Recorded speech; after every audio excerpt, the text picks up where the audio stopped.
देखो बच्चों, आज जो तुम सब यहाँ हो, इसका मतलब ये नहीं कि तुमने कोई गलत काम किया है या फिर तुमने कोई कानून तोड़ा है। छोटी सी गलती की वजह से तुम्हें यहाँ आना पड़ा, इसे जेल मत समझना पढ़ाई करने हॉस्टल आए हो। यहाँ से लोग पढ़ के टीचर, डॉक्टर, लॉयर बने हैं। अगर तुम लोग अच्छी तरह से पढ़ाई करोगे तो सरकार मुफ्त में शिक्षा देने के लिए तैयार है। इसलिए तुम में से कौन कौन क्या क्या पढ़ना चाहता है, तुम्हारे लक्ष्य क्या हैं, एक एक करके बताओ। सर, मेरा नाम कुमार है सर, मैं वकील बनना चाहता हूँ सर। गुड। कोर्ट में इंसाफ के लिए लड़ सकते हो तो जज भी जरूर बन सकते हो। समझ गया बेटा? बैठ जाओ। सर, मेरा नाम श्रावण है सर, मैं पुलिस वाला बनना चाहता हूँ। पुलिस बनने के लिए 10वीं भी काफी है, तो वहीं डिग्री पास करके IPS के लिए प्रिपेयर होके तुम SP भी बन सकते हो। ठीक है? तुम्हारा नाम क्या है बेटा? मेरा नाम सूर्या है सर। तुम फ्यूचर में क्या बनना चाहते हो? CM। GM क्या? GM नहीं sir, CM, chief minister.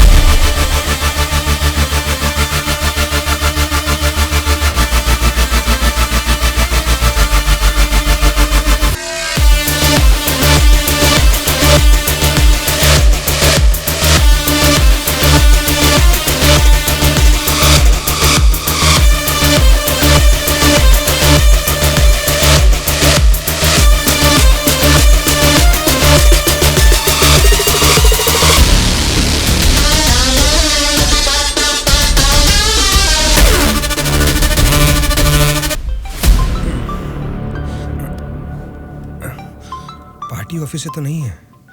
Hello, क्या बात है सुपर राजू, आधी रात को मीटिंग क्यों बुलाया है? अरे आपको पता नहीं क्या, 10 दिन में इलेक्शंस का रिजल्ट्स है। सर्वे या कुछ तो आया होगा, उसे देख के मैडम को थोड़ा टेंशन आ गया होगा। वही बात है ना? वजह यही होगी सर, और क्या होगा। आधी रात को अचानक मीटिंग रख के आप सबको यहाँ बुलाने के लिए मुझे माफ कीजिए। कोई बात नहीं मैडम, आपके लिए, अपने पार्टी के लिए इतनी तकलीफ तो ले सकते हैं। वैसे इस मीटिंग में क्यों बुलाया हमें मैडम? क्योंकि सभी वोटिंग सर्वेस चेक किए गए हैं। सर्वे में ये पता चला है कि पूरे राज्य की 175 असेंबली सीटों में इस बार सत्ता वाली पार्टी को 40% और विपक्ष की पार्टी को 42% सीट्स मिलने की संभावना है और बचे हुए असेंबली सीटों में इंडिपेंडेंट कैंडिडेट्स के जीतने की आशंका है। इसीलिए इस बार हमारी पार्टी को सरकार बनाने के लिए 10 सीटें हर हाल में चाहिए। इन 10 सीटों को हमें पक्का करना होगा। इसीलिए पूरे राज्य में जितने भी जीतने वाले इंडिपेंडेंट कैंडिडेट्स खड़े होंगे उन सबको हमारी पार्टी में शामिल करना होगा, तभी हम सरकार बना पाएंगे। अब हम सबको क्या करना होगा मैडम? आपके एक इशारे पे आपके लिए काम करने के लिए आपके पीछे 100 लोग हैं जो कुछ भी कर सकते हैं। उनको ठुकरा के इतनी भारी बारिश में अगर आप मुझे ढूंढते हुए आए हैं तो मैं समझ सकता हूँ मैटर कितना सीरियस है। बोलिए, ये बादशाह आपके लिए क्या कर सकता है? राज्य भर में जीतने वाले उन इंडिपेंडेंट कैंडिडेट्स के ऊपर हमें जल्द से जल्द ग्राउंड लेवल पर काम शुरू करना होगा। विपक्षी पार्टी कोशिश करे उससे पहले हमें ही उनको खरीदने की कोशिश करनी है। आज इस उम्र में भी इतने सालों से मैं एक विपक्ष की पार्टी ही चला रही हूँ बादशाह। इसीलिए चाहे कुछ भी हो जाए, सरकार तो हमारी ही बननी चाहिए बादशाह। आपकी बात सही है मैडम, लेकिन इस दरमियान सरकारी पार्टी से मिला हुआ वो गुंडा दुर्गा हमारी तरफ आने वाले इंडिपेंडेंट्स को अपनी तरफ नहीं खींचेगा, इसकी क्या गारंटी है? काटने वाले कुत्ते को बांध के रखते हैं, इसीलिए इस बार उसके ऊपर नॉन बेलेबल केसेस लगवाकर उसे जेल में बंद रखा है। इसका मतलब हमारे लिए कोई खतरे की बात नहीं है ना मैडम? इस काम को अंजाम देने के लिए तुम्हें एक काम करना होगा। क्या करना है बोलिए मैडम। सेंट्रल जेल में एक कैदी है।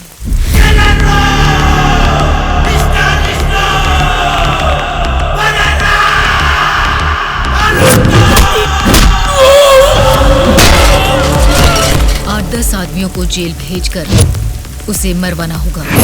नाम क्या है उसका? दुर्गा।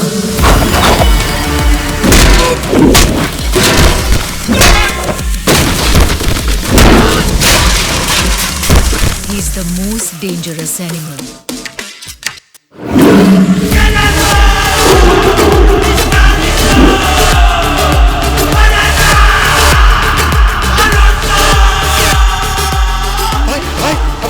कोई मार रहा है।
is here to break it all. Make his own rules, make it fall. You gotta be the change you wanna see. He's gonna be the range you won't believe.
आप उसे मुझ पे छोड़ दीजिए मैडम, मैं देख लूंगा। ये जेल है, कोई पबजी खेलने का ग्राउंड नहीं, समझ गया? बोल क्यों नहीं रहा है? क्यों मारा उन लोगों को? नजरें नीची करो। कायदे में रहोगे तो फायदे में रहोगे मुन्ना, नहीं तो मेरे बारे में तुम जानता नहीं हो, सीधे तिहाड़ जेल में फेंक दूंगा। ए, तुम लोग क्या देख रहे हो? इसे ले जाके सेल में डाल दो। जेलर साहब। क्या हुआ बादशाह, बात क्या है? मैं अपने 10 छोकरों को आपके जेल भेज रहा हूँ। इस बार किसे टपकाना है? दुर्गा नाम है उसका। दुर्गा बोले तो वो सरकारी पार्टी का आदमी है ना? हाँ साहब, वही है। उसको उड़ाने के लिए अपोजिशन वालों से कितना लिया है और उसमें मेरा कमीशन कितना है? हमेशा की तरह आपके अकाउंट में ट्रांसफर हो जाएगा। स्टेट में इस बार भी हमारी सत्ता आने वाली है, इसलिए कल मेरे फार्म हाउस पर आप सबके लिए एक पार्टी रखी है। Hello sir, CM sir. Central jail से जेलर मधुसूदन बोल रहा हूँ सर। आपको एक खास बात बताने के लिए ही मैंने फोन किया। क्या बात है, बोलो। जेल में आए हुए आपके लोगों को मारने के लिए अपोजिशन वालों ने सुपारी दिया है सर। अगर आपको आपके लोगों की जरूरत नहीं है तो मैं बीच में नहीं आऊंगा, लेकिन अगर आपको इनकी जरूरत अभी भी है तो अपनी जान पर खेलकर भी मैं उन्हें बचा लूंगा। अब आप बताइए, आप किन लोगों को मैं बचा लूं या फिर उनके हवाले छोड़ दूं? मुझे जरा 10 मिनट का टाइम दीजिए। ठीक है सर, मैं आपके कॉल का इंतजार करूंगा।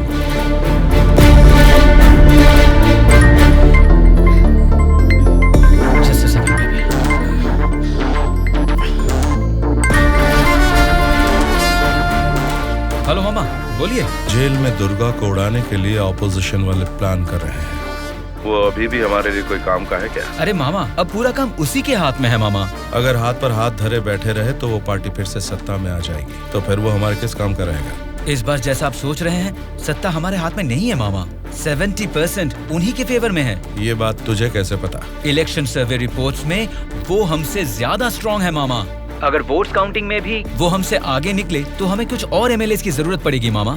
अब उनको धमका के डरा के हमारी पार्टी में लाने के लिए हमारे लिए दुर्गा ही लास्ट ऑप्शन है मामा। And he is the most powerful weapon we have today. और हमारे धंधे में तो गधे को भी बाप बनाना पड़ता है। और हमें अगर गवर्नमेंट फॉर्म करना है तो किसी भी हाल में हमें दुर्गा चाहिए मामा। इलेक्शन रिजल्ट जब तक डिक्लेयर नहीं होते, जेल में मेरे आदमी का बाल भी बांका नहीं होना चाहिए। वो सब आप मुझ पर छोड़ दीजिए, मैं देख लूंगा। लेकिन आपके आदमियों को प्रोटेक्ट करना है तो बहुत बड़ा अमाउंट खर्च हो सकता है सर।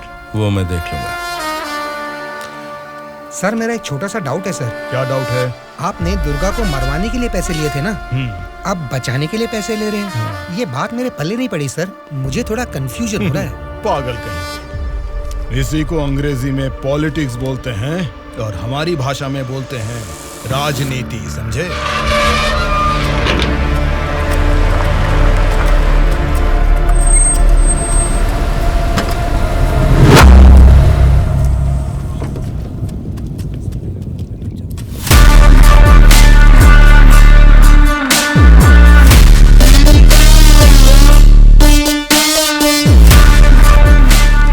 लोग फिर से जेल में आ गए ना।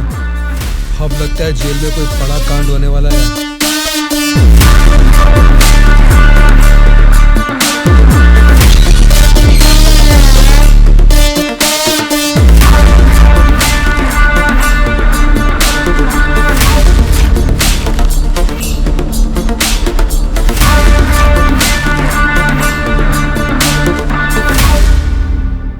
उसे कब मारने का सोचा है? हो सके तो आज ही।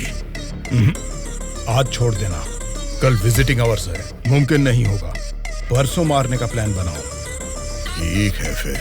लेकिन एक बात अच्छी तरह से समझ लो, दुर्गा को मारने के लिए मैं तुम लोगों को आधे घंटे का टाइम दे सकता हूँ। आधे घंटे में ही काम निपटाना होगा, और अगर नहीं मार सके तो उसे दोबारा मारने का मौका नहीं मिलेगा। जाओ।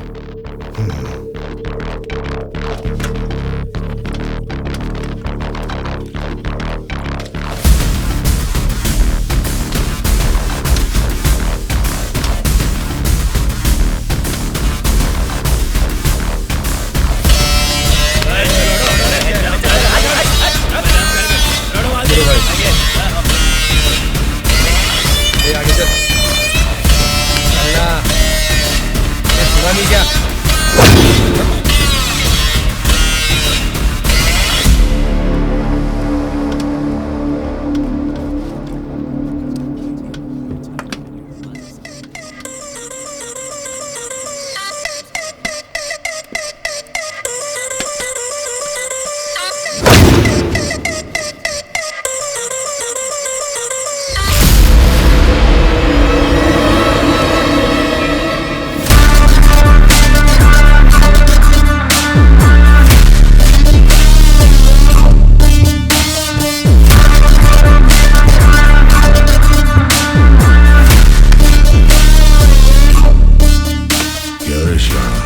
तभी मेरे आदमी को घूर के देख रहा था ना, अब मुझे भी देख ले एक बार। ए, बहरा है क्या? आंखें निकाल कर गोटियां खेलूंगा। ए, बोलना। तेरे से बात करे ला रे, समझ में नहीं आता भाई क्या बोल रहा है। ए, देखना, एक बार देख मुझे।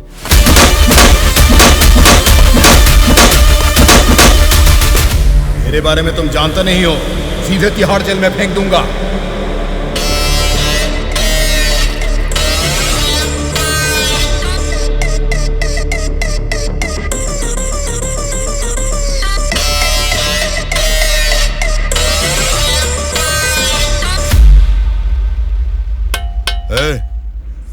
तुझसे मिलने कोई आया है, मिल ले।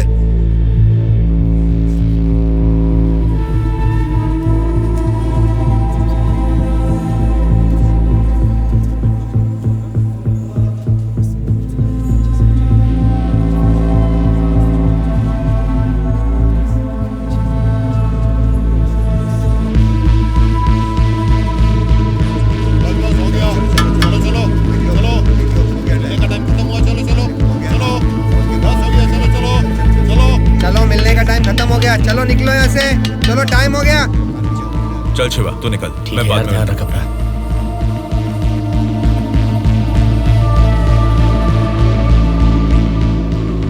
शिवा, भावना कैसी है? देखा, अभी याद आई ना तुझे उसकी? मुझे लगा तो भूल गया था।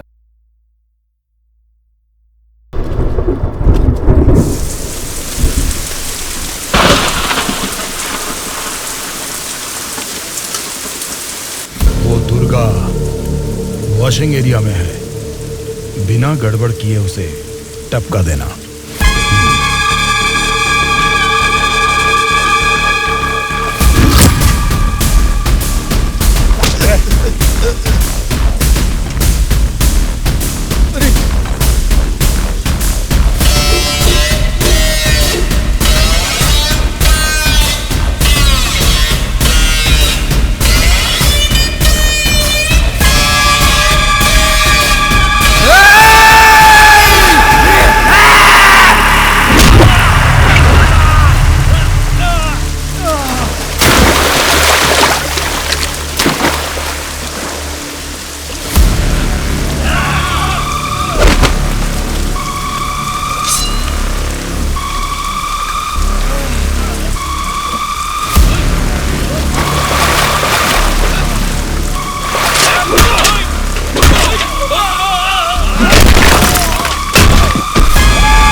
इनको इनके सेल में डाल दो।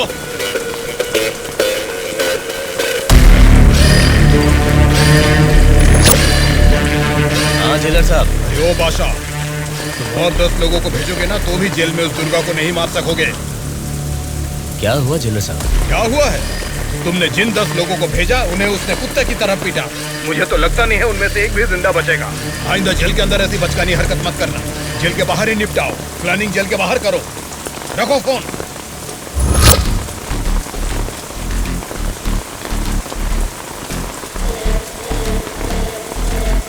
आपने जो यकीन मेरे ऊपर किया था मैं उससे निभा नहीं पाया मैडम।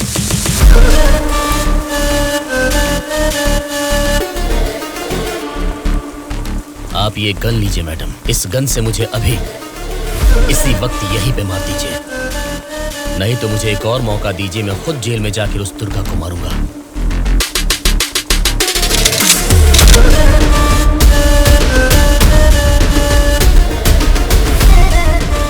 अगले हफ्ते इलेक्शन के रिजल्ट आने वाले हैं। अगर रिजल्ट मेरी फेवर में नहीं आए तब बताऊंगी कि तुम्हें किसको मारना है।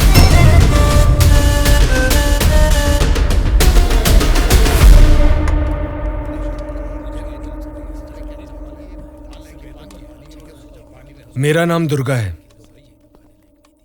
सूर्या। कल मुझे बचाने के लिए थैंक्स।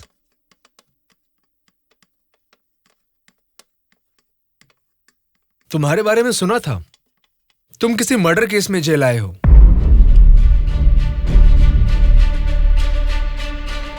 सूर्या, अगर तुम मेरे साथ काम करना चाहते हो तो कहो, मैं तुम्हें इस जेल से बाहर निकाल सकता हूं और तुम्हारे ऊपर जितने केसेस हैं वो सब मिटा सकता हूं। वो कैसे?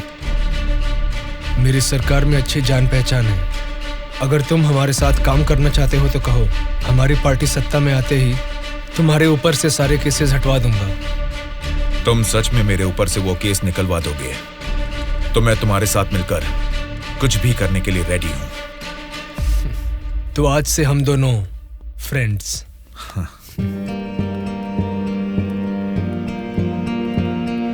अच्छा, उस दिन वो लोग तुम्हें मारना क्यों चाह रहे थे? ऑपोजिशन वाले तो मुझे कई दिनों से मारने की कोशिश कर रहे थे, क्योंकि उन्हें इस बार जेल में मौका मिल गया, इसीलिए वो मुझे मारने आ गए।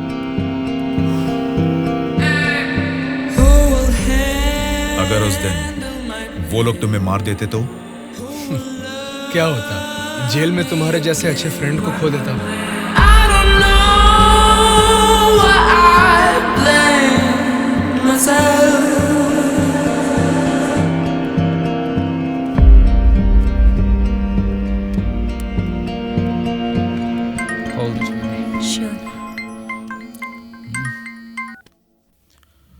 हेलो, मैं दुर्गा बोल रहा हूँ। बोलो दुर्गा। यहाँ जेल में मैं एक आदमी से मिला, किसी छोटे मोटे मर्डर केस में अंदर आया है, लेकिन उसकी हिम्मत अलग ही लेवल की है भाई। वो तो ठीक है, लेकिन क्या वो हमारे काम आएगा? बेशक वो हमारे काम आएगा भाई। ठीक है, इस बार इलेक्शन रिजल्ट्स अगर हमारे फेवर में नहीं आए तो तुम्हें बाहर आना पड़ेगा। ठीक है भाई। तब मैं मामा से बात करके तुम्हारे साथ उसको भी बाहर लाने का प्लान करूंगा।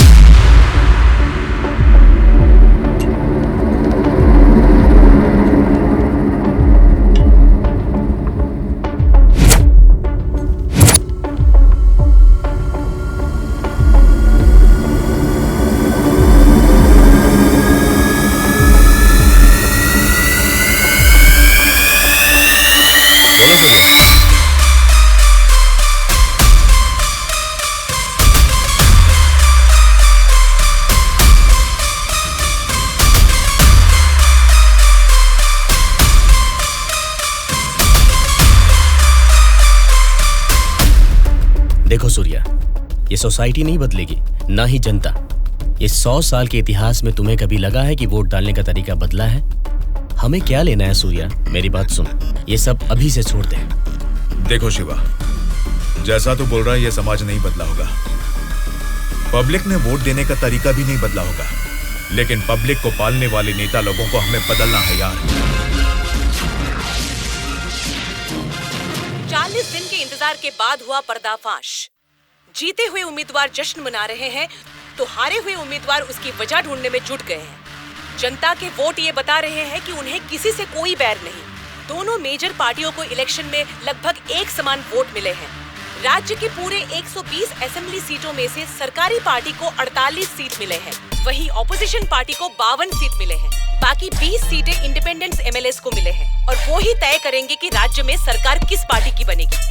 अब उनमें से कितने लोग कौन सी पार्टी को समर्थन करेंगे, राज्य की सत्ता कौन सी पार्टी को जाएगी, ये सब जानने के लिए शक्ति परीक्षण होने तक सबको इंतजार करना ये होगा। क्या है सर, इस बार ऐसे कैसे हो गया? अब हम क्या करेंगे सर? इस बार भी गवर्नमेंट हमारी ही बनेगी।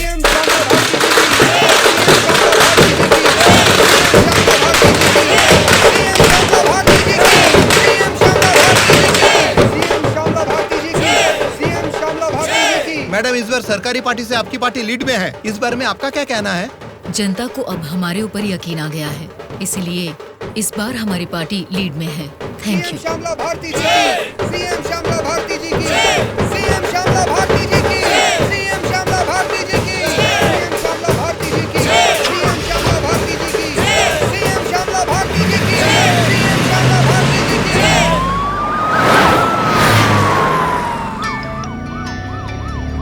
मैडम, सीएम राम मोहन राव जी का फोन आया है। बोलिए एक्स सीएम राम मोहन राव जी, कैसे लगे आपको इस बार के इलेक्शन के नतीजे? इस बार 4 सीट आपको ज्यादा मिली है, ऐसा सोचकर ये मत समझिए कि जीत आपकी हुई है। मिस श्यामला भारती जी, आपको सरकार बनाने के लिए आपकी पार्टी का और 10 एमएलएस की जरूरत है। अगर 10 एमएलएस को खरीद लिया तो भी 10 दिन के अंदर शक्ति परीक्षण के लिए उनका वहाँ होना बहुत जरूरी है। तो जाहिर है कि आपकी पार्टी को मेरी पार्टी से भले 4 सीटें ज्यादा आई है या मेरी पार्टी को 4 सीटें कम आई है, तो भी आखिर में असेंबली में आपकी जगह हमेशा की तरह विपक्ष में ही रहेगी। ये बात मत भूलिएगा मिस श्यामला भारती जी। ठीक है राम मोहन राव जी, इस बार संसद में हम विपक्ष में रहेंगे या आप विपक्ष में रहेंगे, देखते हैं। Good luck.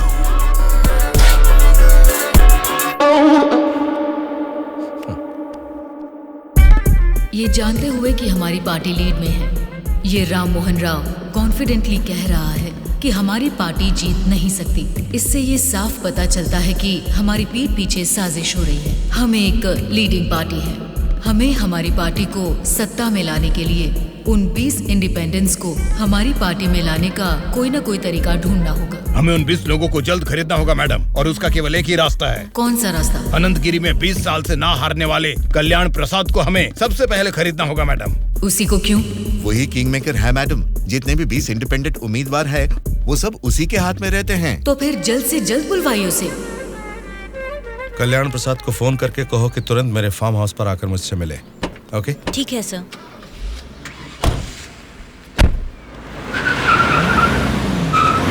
लगता है सब लोग आ गए हैं, तेरी वजह से ही लेट है। हाँ रुको रुको। नमस्कार मैडम।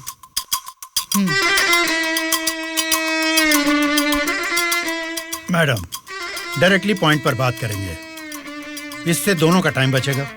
मैं भी सीधे पॉइंट पर आकर बात करूंगी। आपके 20 एमएलएस को हमारी पार्टी को समर्थन देना होगा। इसके लिए आपके एक एक एमएलए की कीमत बताइए।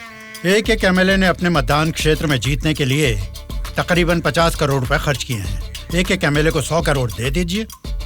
क्या मतलब? एक एक एमएलए को 100 करोड़?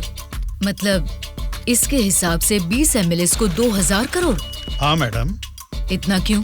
मार्केट में आजकल रेट बहुत बढ़ गए मैडम। एक जमाने में खाना पकाने का तेल 100 रुपए लीटर मिलता था और अब 230 रुपए हो गया है। फिर भी लोग खरीद रहे हैं ना।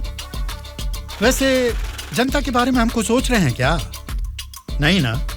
इसीलिए जैसे चीजों के दाम बढ़ गए हैं, वोटर्स ने भी अपने रेट बढ़ा दिए हैं मैडम। एक टाइम पे 1000 रुपए में मिलने वाले वोट अब 5000 में मिलते हैं। यहाँ कोई भी कैंडिडेट को देख के वोट नहीं डालता मैडम, वो वोट डालता है कैश देखकर ही। मतलब आपके एमएलएस को हमारी पार्टी को समर्थन देना है तो आपको 2000 करोड़ देने होंगे, सही कहा? 2000 करोड़ नहीं मैडम। तो फिर? 2500 करोड़। मतलब 2500 करोड़ रुपए? यस। वो 500 करोड़ किसके लिए? वो मेरा कमीशन है मैडम। आपका कमीशन 500 करोड़ है? जी मैडम। मैं आपको कोई प्याज टमाटर थोड़ी ना बेच रहा हूँ। इस राज्य की सत्ता 5 साल के लिए दे रहा हूँ आपको। इसके बदले में एक छोटी सी 500 करोड़ की रकम कमीशन लेने में कोई गलती नहीं है मैडम।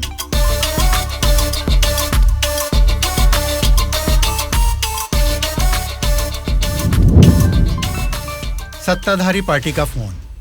अगर मेरा प्रपोजल आपको जमता है तो फोन काट दूंगा, और नहीं तो इस बार फिर से उन्हीं की सरकार बनेगी।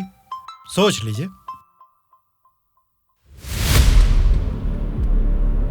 सर, कल्याण प्रसाद जी मेरा कॉल कट कर रहे हैं सर। फिर से ट्राई करो। Okay sir.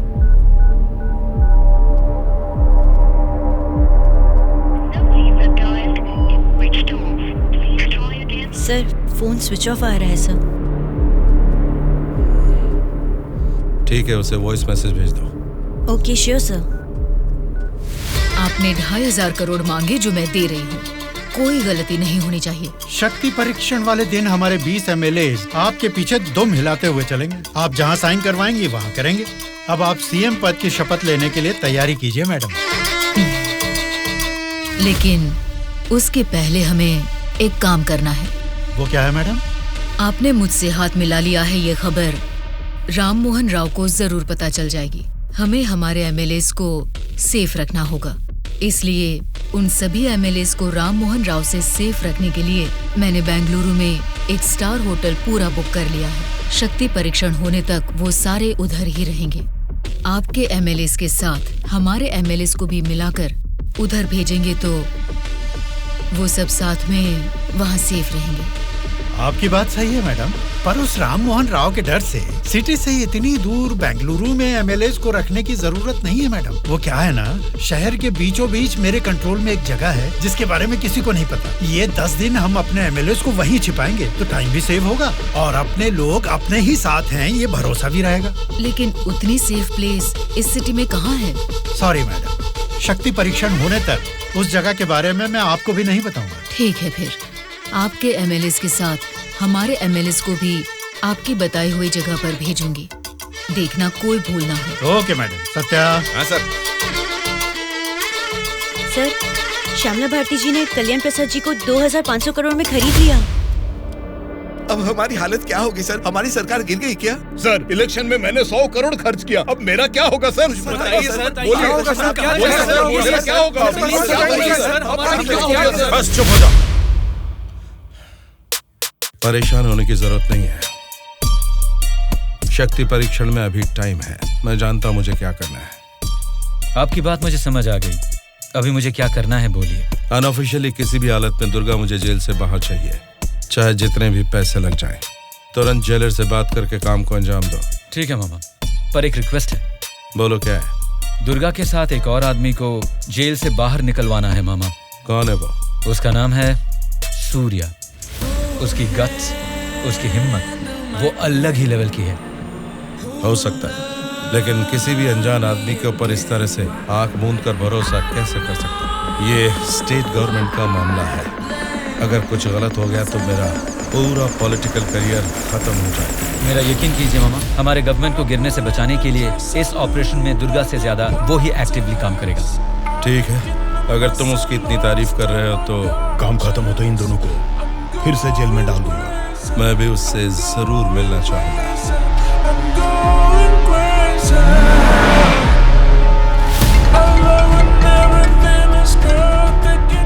हेलो मैडम, मुझे आपको एक इन्फॉर्मेशन देनी है। हाँ बोलिए। जेल से दुर्गा भाग गया है, अपने एमएलएस को संभालिए।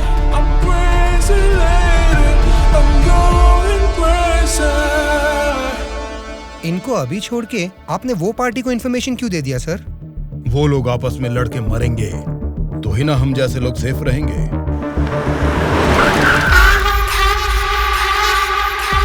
आज रात यहीं पे रुकना। कल सवेरे 8 बजे मामा से मीटिंग हो सकती है। कॉल आते ही यहाँ से निकल जाना। मैडम, कल रात ही मैंने अपने सभी लोगों को सेफ जगह पर शिफ्ट किया है और यहाँ वो सारे लोग बहुत ही एंजॉय कर रहे हैं। वो ठीक है, पहले मेरी बात सुनिए। बोलिए मैडम। सरकारी पार्टी वाले जेल से उस दुर्गा को बाहर लेकर आए हैं, ये इन्फॉर्मेशन आई है। मैं नहीं जानती तुम क्या करोगे। हाँ? लेकिन हमारे सभी एमएलए सेफ रहने चाहिए। मैडम, दुर्गा जैसे 10 लोग भी जेल से बाहर आ जाए ना, तो भी हमारे एमएलए कहाँ है पता लगाना मुश्किल है। फिर भी सामने वाली पार्टी प्लान कर रही है तो इसका मतलब हमें संभल के रहना है। आप टेंशन मत लीजिए, शक्ति परीक्षण होने तक उनको ही नहीं, आपको भी आपके एमएलए कहाँ है पता नहीं चलेगा। ऐसा प्लान किया है। ठीक है, जो भी करो संभाल कर। इलेक्शन रिजल्ट के बारे में इस बार भी मेरा अंदाजा गलत निकला। लगता है सत्ता हाथ से जाने वाली है। तुम दोनों को क्या करना है ये तुम सोचो, चाहे जितने पैसे खर्च हो जाएं। लेकिन उस श्यामला ने जिन 20 इंडिपेंडेंट एमएलएस को खरीदा है वो किसी भी तरह मुझे चाहिए। तुम लोगों का क्या प्लान है? बताओ क्या करोगे? उन सबको किडनैप करेंगे सर। किडनैप? हाँ सर। 20 एमएलएस को किडनैप करना तुम्हें स्कूल के बच्चों को किडनैप करने के जैसा लग रहा है क्या? 20 एमएलएस नहीं सर, ऑपोजिशन एमआईयू को मिलाकर पूरे 72 एमएलएस हैं सर। क्या 72 लोग? आपकी पार्टी से जीते हुए 48 एमएलएस के साथ पूरे 120 एमएलएस को आपके बेंगलुरु वाले फार्म हाउस में बिना बंदी बनाए इस बार आप सीएम नहीं बन सकते हैं सर। ऑपोजिशन एमएलएस तक तो ठीक है, लेकिन हमारे एमएलएस क्यों? वो तो हमारे ही लोग हैं ना। राजनीति में सब कुछ हो सकता है सर, सब कुछ जायज है। सत्ता का पलड़ा जिस तरफ है वो उस तरफ चले जाएंगे। यहां जीतने से ज्यादा सत्ता जरूरी है सर। अभी की सिचुएशन में अपने एमएलएस को हमें ही बचाना है सर। इसलिए हमें उनके साथ हमारे एमएलएस को भी बंदी बनाना ही होगा सर। तुम्हारा प्लान सुनने में तो ठीक ही लग रहा है, लेकिन ऑपोजिशन एमएलएस को किडनैप कैसे करोगे? यह मुमकिन है क्या? सत्ता की जंग हर कोई जीतना चाहता है, पर जीत सिर्फ एक की ही होती है और उसी को वीर कहते हैं। मैंने आपको जिसके बारे में बताया था ये वही है सर। तो जरा बताओ कि शुभ काम का मुहूर्त कब है? इस शुक्रवार को ही आपके सभी एमएलएस को बस में बिठा के दुर्गा को सौंप दीजिए। दुर्गा उनको बेंगलुरु हाईवे के एक ढाबे पर लेकर आएगा। इसी बीच ऑपोजिशन के सभी एमएलएस को किडनैप करके लाने का जिम्मा मेरा होगा। गुड। तुम्हारे प्लान के साथ तुम्हारा कॉन्फिडेंस भी मुझे अच्छा लगा।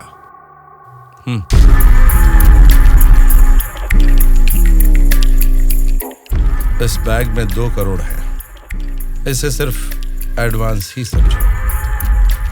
जैसा सोचा है, अगर काम वैसा ही हुआ तो तुम्हारे ऊपर जितने भी केस हैं उनको हटाने के साथ ही इस तरह के कई बैग्स तुम्हें मिलेंगे। इस बार भी आप ही सीएम पद की शपथ लेंगे, उसके लिए तैयार रहिए।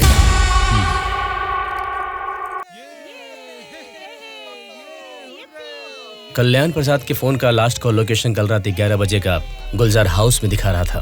तभी से लेके अब तक वो किसी के टच में नहीं है।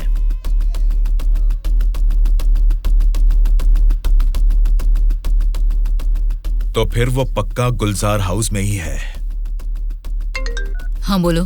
मैडम, आपके लिए एक बैड न्यूज है। गुलजार हाउस में ठहरे हुए आपके सभी एमएलएस को सत्ता वाली पार्टी के लोग किडनैप करने की कोशिश कर रहे हैं।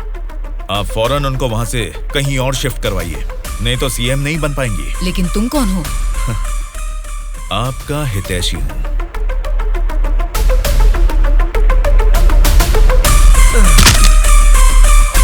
चलिए बैठिए आप लोग अंदर।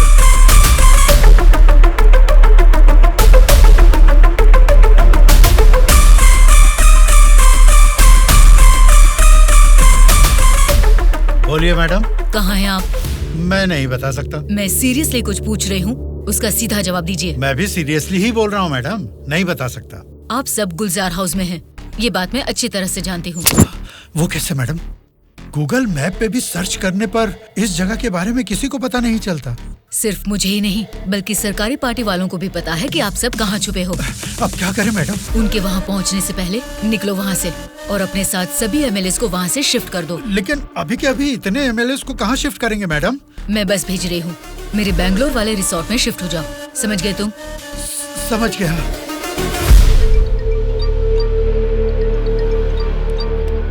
जी मैडम। बादशाह, तुम्हें मेरा एक काम करना होगा।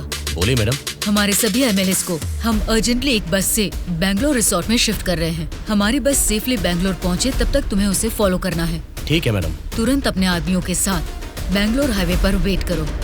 Okay madam.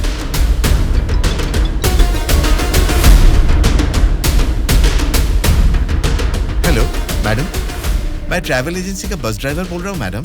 कहाँ पहुँचे तुम? मैं बिल्कुल सही लोकेशन में पहुँच गया हूँ मैडम। ठीक है, हमारे लोग वहाँ आएंगे, वेट करो। ठीक है मैडम।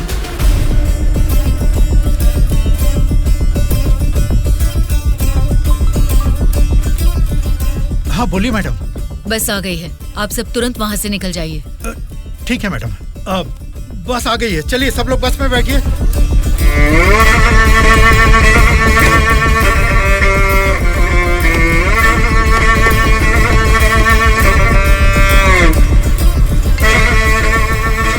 मैडम, सब लोग बस पे चढ़ गए मैडम। अभी निकल सकते हैं क्या मैडम? Okay madam. बोलो सूर्या। दुर्गा, हमारा प्लान सक्सेस हुआ। अब सभी एमएलएस मेरे कब्जे में हैं। तुम हाईवे के ढाबे पे वेट करो, मैं भी पहुंचता हूँ। ओके। क्या रे, कुछ पता? बोली मैडम। बस निकल गई है और थोड़ी ही देर में बेंगलोर हाईवे एंटर करेगी। अगर कोई भी हमारी बस को फॉलो करता हुआ दिखे तो उसे वहीं मार देना।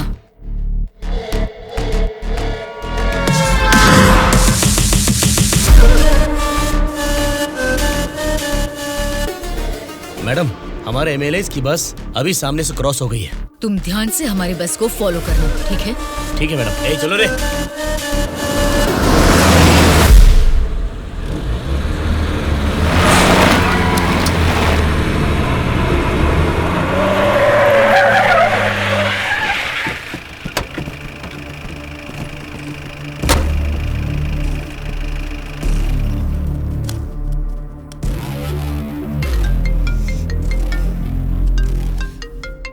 बोलो बादशाह। हाँ मैडम, अभी हमारी बस हाईवे के बाजू में एक ढाबा के पास रुकी हुई है। नाइट जर्नी है ना बादशाह, चाय कॉफी पीने के लिए रुके होंगे। अब इतना भी फोन करके बताओगे? मैडम मैडम, अब क्या हुआ बादशाह? हमारे बस के पीछे ही एक और बस आके रुकी है। और एक बस? हाँ मैडम, देखने में तो सरकारी पार्टी की एमएलए की बस लग रही है। क्या सरकारी पार्टी के एमएलए की बस? हाँ मैडम, पक्का उन्हीं लोगों की बस है मैडम। सच में? लेकिन उनकी बस वहाँ क्यों आई है? पता नहीं चल रहा मैडम। जैसे हम अपने एमएलए को बैंगलोर भेज रहे हैं, वैसे ही वो अपने एमएलए को शायद किसी सेफ जगह पर भेज रहे होंगे। हो सकता है, फिर भी दोनों बस एक ही जगह पर एक ही समय पर ये कैसे हो सकता है? तुम एक काम करो बादशाह, हमारे एमएलए की बस वहाँ से सुरक्षित निकल जाए, तब तक उनकी बस पर तुम कड़ी नजर रखना।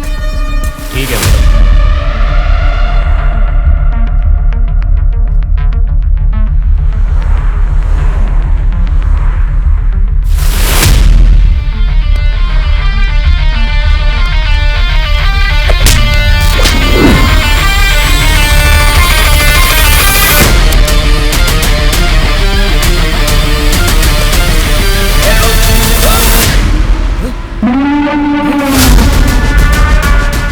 बोलो बादशाह। हमारे बस ड्राइवर ने सरकारी पार्टी के बस ड्राइवर दुर्गा को मार के उनकी बस को भी हमारे बस ड्राइवर ही ड्राइव करके ले जा रहे हैं मैडम।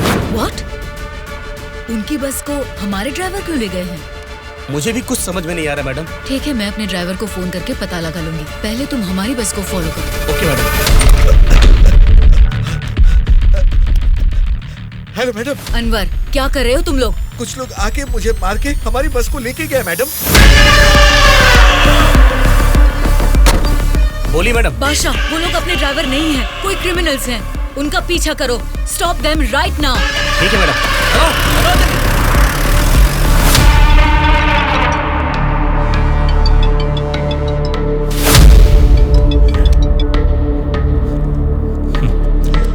बोलिए श्यामला जी, इस वक्त कैसे याद किया? बड़े रिलैक्स्ड मूड में लग रहे हैं आप। एक शॉकिंग न्यूज सुनाऊं आपको? बताइए, क्या है वो? अभी तक मैंने सोचा कि संसद में आपके और मेरे बीच में स्पर्धा है, लेकिन हमारी इस स्पर्धा में किसी तीसरे ने एंट्री ली है। उसने क्या किया है, अगर ये आपको बताऊंगी तो बहुत बड़ा झटका लगेगा। वो तीसरा कौन है और उसने क्या किया है, ये आप बताएंगी, तभी तो पता चलेगा कि मुझे बड़ा झटका लगेगा या नहीं। जेल में से आपने एक जानवर को बाहर निकलवाया मिस्टर राव। उस जानवर को मारकर उस तीसरे ने हमारे एमएलए के साथ आपके एमएलए को भी किडनैप करके वहाँ से भाग गया है मिस्टर राव।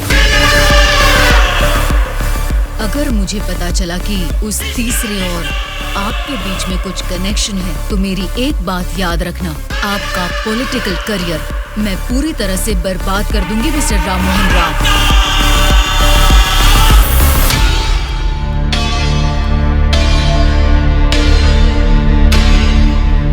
क्या हुआ मामा? उस दुर्गा को कॉल कर।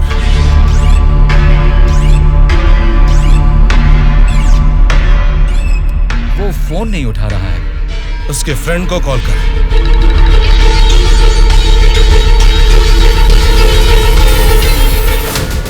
मेरे पॉलिटिकल करियर में ये फर्स्ट टाइम है जब मैंने किसी पर यकीन करके धोखा खाया। बोल, कौन है रे तू? बोला था ना, ये सत्ता की जंग हर कोई जीतना चाहता है, लेकिन किसी एक को ही जीत मिलती है, उसी को वीर कहते हैं। अब वो जंग शुरू हो चुकी है। वीर कौन है और वो जंग किस मकसद से कर रहा है, आगे आगे तुमको सब समझ में आएगा। तब तक के लिए wait and C.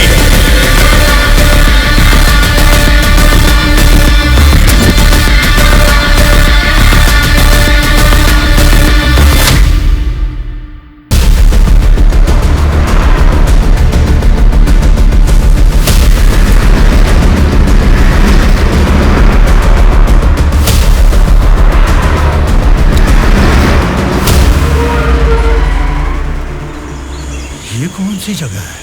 Bengaluru resort बोले थे, गलती से किसी और रूट में तो नहीं आ गए? घना जंगल लग रहा है ये तो।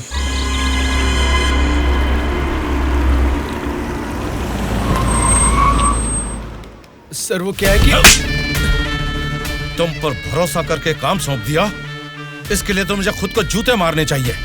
अपना ये चेहरा फिर मुझे कभी मत दिखाना। पता नहीं कहां से एक अनजान आदमी को लाकर मेरे सर पर बैठा दिया। अब देखो उसने क्या किया है। सॉरी मामा। मर जाओ जाकर। उस डीजीपी को फोन करके फार्म हाउस में आने के लिए कहो। ओके मामा। क्या रे, हमारी पार्टी ज्वाइन करने के लिए इस जंगल में आ गए तुम लोग? अरे जब लीड में हम हैं तो तुम्हारी पार्टी में आने की नौबत क्यों आएगी हमें? लीड में हम हैं बोलकर तुम सब लोग हमारी पार्टी में आ गए। देख लो, कुछ अकल है कि नहीं? वाली लीड नहीं, जीतने वाली भी अपनी ही पार्टी है। ए, रुक जाओ। क्या है ये? इतना शोर कर रहे हो? आपस में लड़के कुछ नहीं मिलने वाला। हमें कुछ भी बोलिए, लेकिन हमारी पार्टी को कुछ मत बोलना। समझ गए? जरा सामने आओ और अपनी पार्टी की ताकत दिखाओ।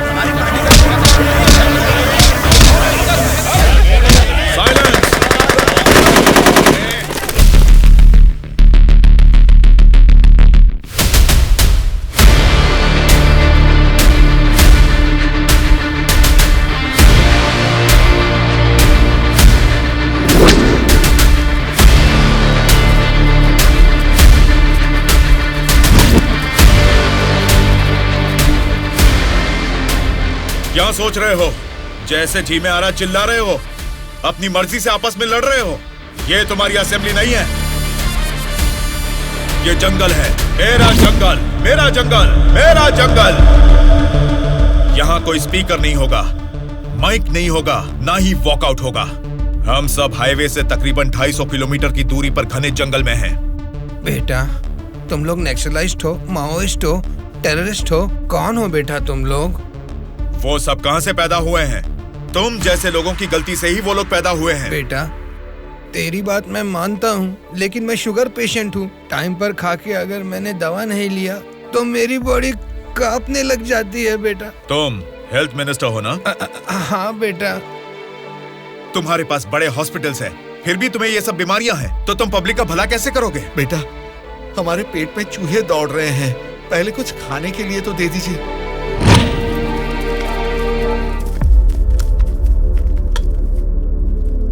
ये क्या खाना है? ये तो जेल के खाने से भी बदतर है। क्यों रे? तेरी राशन की दुकान में यही चावल तो बिकता है, फिर वो लोग कैसे खाते होंगे, कभी सोचा है?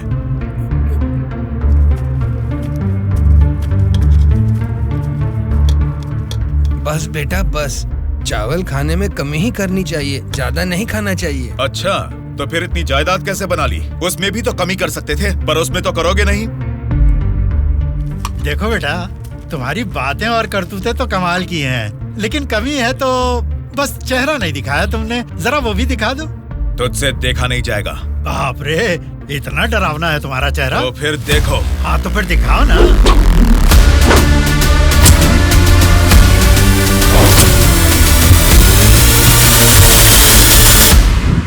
हमारी जिंदगी को लक्ष्य देता है ये महाविद्यालय, हमारे भविष्य को भी रचता है ये विद्यालय। स्वामी विवेकानंद ने कहा था कि देश का भविष्य युवा पीढ़ी के हाथों में है, लेकिन युवा होने के नाते हम क्या कर रहे हैं? देश के भविष्य से मुझे क्या करना है, ऐसा बोलकर हम खुद ही को स्वार्थी बनाते जा रहे हैं। मतलब हमारा पढ़ाई करना, नौकरी करना स्वार्थ है क्या? प्रॉब्लम पढ़ाई के बारे में या जॉब के बारे में नहीं है बेटा, तो फिर देश के भविष्य के बारे में ना सोचना ही प्रॉब्लम है। इसीलिए तो हर 5 साल में हम वोटिंग करके नेता लोगों को चुनते हैं। ये सब काम तो उनका है। वही तो हम लोगों की गलती है, वोट देते हैं और भूल जाते हैं। एक स्टूडेंट की हैसियत से फैसला करना आपके हाथ में नहीं है, लेकिन बेहतर समाज का निर्माण करने का सामर्थ्य आप में है। उन लोगों को खड़ा करके पूछने का हक भी आपको है। जब आप लोग ऐसा करेंगे, तब स्वामी विवेकानंद की बात सच होगी कि देश का भविष्य युवाओं के हाथों में है। जाल खरीदने के लिए पैसे देंगे, नाव खरीदने के लिए लोन देंगे। तुमसे यही वादा इलेक्शन से पहले किया गया था ना, लेकिन अब सत्ता में आकर 4 साल होने के बाद भी एक भी वादा पूरा नहीं किया। इसको आप कब तक सहेंगे और कितने दिन भुगतेंगे? इन एमएलएस को जीतने दीजिए और सवाल कीजिए।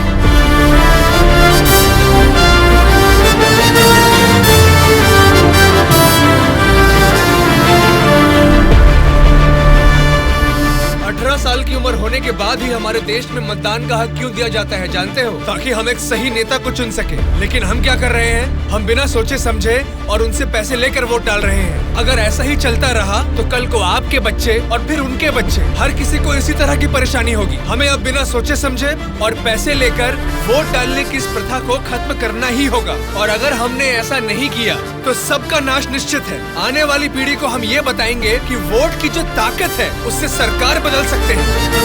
जनता की सच्चाई स्टूडेंट सर, आजकल जनता के सामने समाज के बदलाव की बातें करते रहते हैं सर। आजकल ये फैशन हो गया है सर। ठीक है ठीक है।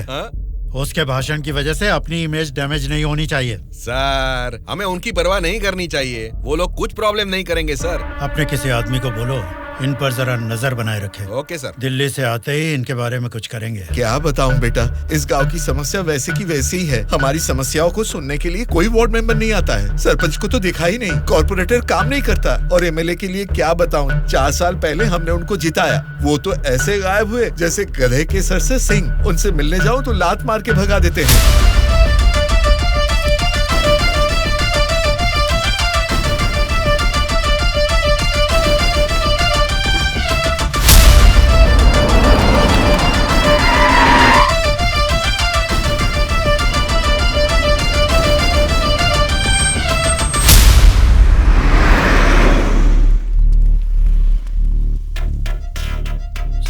हाँ सर। हम बगल वाली स्टेट में गए थे ना? हाँ सर। तो ये यूएस गए थे, ऐसा फ्लेक्सी क्यों लगा है? हाँ सर। चलो लगे रहने दो सर। फोटो अच्छी है। लगाया किसने इसको? और कौन सर, वो स्टूडेंट्स ही हैं।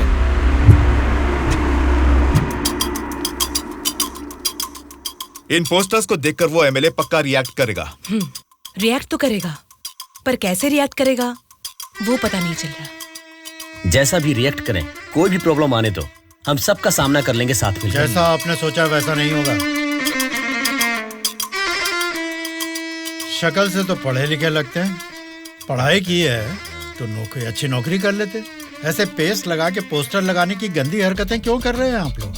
ये पॉलिटिक्स के चक्कर में क्यों फंस रहे हैं? ये एक दलदल है, एक बार इसमें उतर गए ना तो फिर इससे बाहर नहीं निकल पाओगे। समझ गए ना? मतलब आपकी नजर में वोटर की कोई वैल्यू नहीं? अरे बहुत सही कहा आपने। आपकी नजर में वोटर की बड़ी कीमत है, लेकिन हमें वोट की कीमत पता है। यही फर्क है आपकी और हमारी सोच में। एक बार वोट मिल गया ना, फिर वोटर को कौन पूछता है? 5 साल के लिए हम ही राजा, हम ही मंत्री। मतलब आपसे सवाल करने वाला कोई नहीं है क्या? अब तुम ही बताओ, जो लोग पैसा लेकर वोट डालते हैं उनको सवाल पूछने का अधिकार है? अभी जो भी हो रहा है वो इलेक्शन नहीं है, कलेक्शन है। हम वोट कलेक्ट करेंगे, वो पैसे कलेक्ट करेंगे। एक एक वोट का 5000, 1.5 लाख वोट हैं, मतलब 75 करोड़। उसके साथ दारू, बिरयानी, नाच गाना, पोस्टर, पब्लिसिटी, इनके अलावा हमारे नेता को मिलने वाले गिफ्ट्स। बाप रे, तकरीबन 150 से 200 करोड़ खर्च होता है। अब इस खर्चे को प्रॉफिट में बदलना है, 200 करोड़ का 1000 करोड़ बनाना है। ये सब करने में ही 5 साल निकल जाएंगे। फिर जनता की सेवा करने का टाइम कहाँ रहेगा? वैसे वोट बेचने वाले की हम सेवा क्यों करें? उसको पूछने का हक नहीं है, क्योंकि उसने तो अपना वोट बेच दिया है। इसलिए मैं तुम लोगों को आखिरी बार बोल रहा हूँ, सड़क छाप गुंडागर्दी से जिंदगी शुरू की थी, अब स्टेट मिनिस्टर हूँ। मुझे फिर से गुंडा बनने पर मजबूर मत करो। इलेक्शन नजदीक आ रहे हैं। पिछली बार वोट के लिए 5000 मांगे थे, इस बार 10,000 मांगेंगे। हमें इसके लिए तैयार रहना है। यहाँ वोट के लिए ही नहीं, सीट के लिए भी पैसे देने हैं। पार्टी हाईकमांड मेरी परवाह नहीं करेगी तो मुझे बहुत दिक्कत हो जाएगी। मेरे रास्ते से हट जाइए। इसके बावजूद भी अगर किसी ने रोका तो तुम सबकी डेट ऑफ बर्थ तो अलग अलग है, लेकिन डेट ऑफ डेथ एक हो जाएगी, याद रखना। चलता हूँ। डार्लिंग, डार्लिंग, सब अच्छा ही हुआ है। टी स्टेट का एडवांस दे दिया है। अगले महीने इलेक्शन है, उसके बाद रजिस्ट्री होगी। ऊटी टी स्टेट की तुम ही मालकिन हो। तुम्हारा सर देखो। आपकी नजर में वोटर की बड़ी कीमत है, लेकिन हमें वोट की कीमत पता है। एक बार वोट मिल गया ना, फिर वोटर को कौन पूछता है? 5 साल के लिए हम ही राजा, हम ही मंत्री। आज की ब्रेकिंग न्यूज, हम आपके सामने एमएलए कल्याण प्रसाद जी की बेईमानी का खुलासा करने वाले हैं। टीवी देखिए सर। जो लोग पैसा लेकर वोट डालते हैं उनको सवाल पूछने का अधिकार है। अभी जो भी हो रहा है वो इलेक्शन नहीं है, कलेक्शन है। तो तुम सबकी डेट ऑफ बर्थ तो अलग अलग है, लेकिन डेट ऑफ डेथ एक हो जाएगी, याद रखो। खुद कल्याण प्रसाद जी के मुंह से ये बातें सुनने के बाद उन्हें मिनिस्टर के पद से ही नहीं बल्कि पार्टी के हाई कमांड ने उन्हें पार्टी से भी सस्पेंड कर दिया है। आपको बिना बताए पद से निकाल दिया, ये तो नाइंसाफी है सर। क्या नाइंसाफी है रे? हाँ, मैं एक बड़ा बदमाश हूँ, ऐसा ही बोलकर इन्होंने वीडियो में मान लिया। सब लफंगे लोगों के ये बड़े नेता हैं। लो खाओ, सब ठूसो। और काम भी क्या है? खाना और सोते रहना। और बचा ही क्या है? बाप रे बाप, कितने सपने दिखाए थे। ऊटी में टी स्टेट लूंगा, कर्नाटक में कॉफी स्टेट लूंगा, अगले इलेक्शन में जीतूंगा तो मैं होम मिनिस्टर बनूंगा, तुम होम मिनिस्टर की बीवी बनोगी, बाद में सीएम और मैं सीएम की बीवी। क्यों जी, तुम तो मुझे सीएम की बीवी बनाना चाहते थे, तुम तो खुद ही सीएम नहीं बन पाए। अभी देखो, नालायक की बीवी बनकर बैठी हूँ यहाँ पर। मैं सोच रही थी सीएम की बीवी बनने के लिए क्या करना पड़ेगा। देखते क्या हो जी, बताओ ना क्या करना है। बहुत बोल चुके हो, अब जाओ।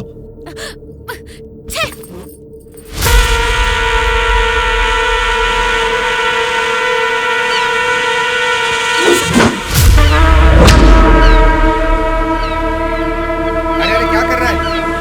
निकाल उसे। माफ कीजिए सर, अपने लोग हैं, मछली पकड़ना सीख रहे हैं, गलती से आपके ऊपर गिर गया, आप जाइए सर।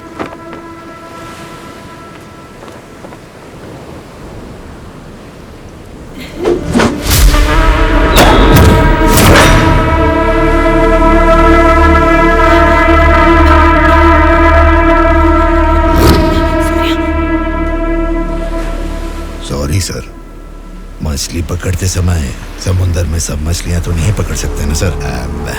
हमारे हाथ में आई हुई मछली पकड़ेंगे, गलत मत समझिए। अब जाइए।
किसने तुम सबको भेजा है? बता, जल्दी बता।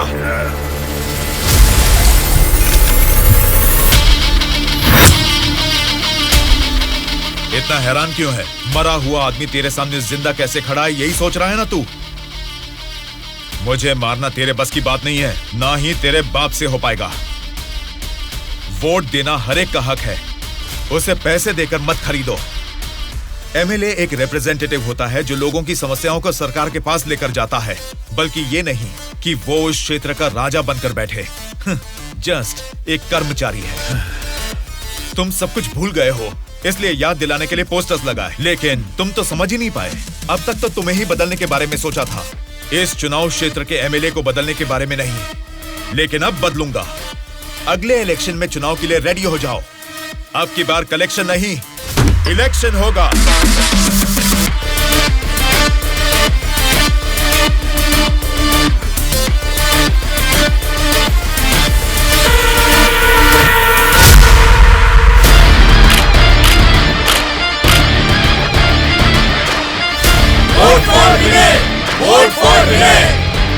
इसका नाम विनय है। अब हमारे चुनाव क्षेत्र से इंडिपेंडेंट उम्मीदवार के रूप में कल्याण प्रसाद जी के सामने खड़ा हो रहा है। यही पैदा हुआ है, आपकी तकलीफें जानता है। पैसे देकर आपका वोट नहीं खरीदेगा, लेकिन आपके द्वारा डाले गए हर एक वोट को इंसाफ दिलाएगा। इसे जिताकर तुम सब जीतना चाहते हो, या फिर उस कल्याण प्रसाद को वोट डालकर अगले 5 साल के लिए गुलाम बनकर जीना चाहोगे? ये आपकी मर्जी है। भैया अभी तक पैसे लेके वोट देते थे, लेकिन अब भले काम के लिए वोट देंगे हम। अभी तक हमें कोई ऐसा नहीं मिला जो हमारा साथ दे। आप खड़े हो भैया, इस बार हम वोट आप ही को देंगे।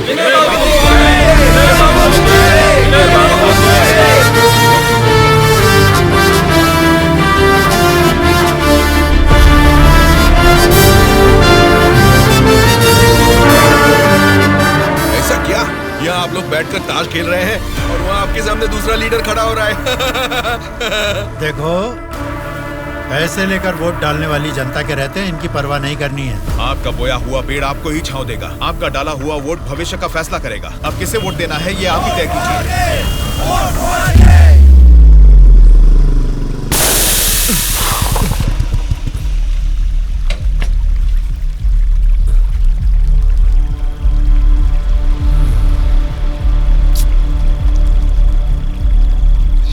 पंचर बना लो, पंचर। क्या बाबू, गाड़ी पंचर क्या? हाँ भाई, जरा अर्जेंटली जाना है। आप पंचर बना दोगे? बनाऊंगा ना। आगे जाके ये हमारे गांव का एमएलए बनेगा। पंचर थोड़ा खट से बना रे। तुम्हारे रोज जाने वाले रास्ते में अचानक तुम्हारी गाड़ी पंक्चर हो गई है, फर्क नहीं दिख रहा है क्या? उसके साथ जैसे ही गाड़ी पंक्चर हुई तभी पंक्चर वालों का हाजिर होना अजीब नहीं लग रहा है? वैसे तो इलेक्शन में खड़े होना भी अजीब बात है। आप तो एमएलए बन जाएंगे, असेंबली में चले जाएंगे, अपन तो इधर ही रह जाएगा ना। हम तो गुंडागर्दी ही करेंगे, और करेंगे भी तो क्या होगा? मारना, काटना, जलाना और बलात्कार करना। हम किसको मारेंगे, किसको काटेंगे जानते हैं? तेरे दोस्तों को। तेरे दोस्त सूर्या को बहुत बुरी मौत मारेंगे। बाद में बचेगा कौन जानते हैं आप? आपके साथ घूमती है ना वो गोरी गोरी लड़कियां, जैसे चाहे मजे करेंगे। अय्याशी करके मुंबई रेड लाइट एरिया में जाके बेच देंगे उनको। सोच लेना। चलो रे।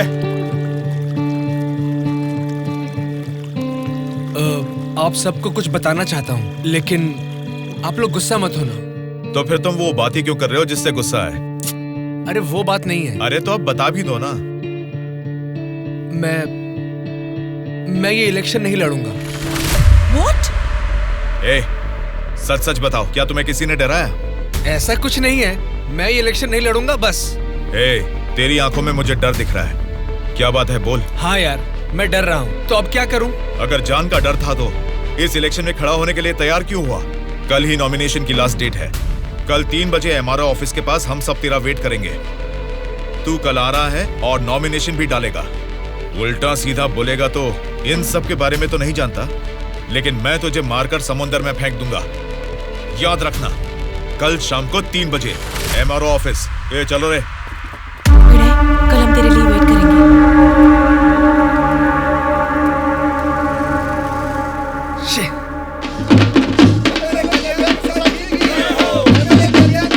पता नहीं कहाँ रह गया।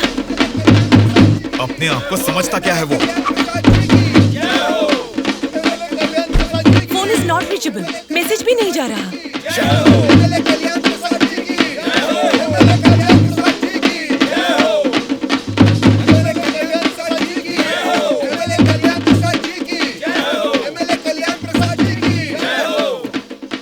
संभाल के रखना, बात के कार्यक्रम में काम आएंगे।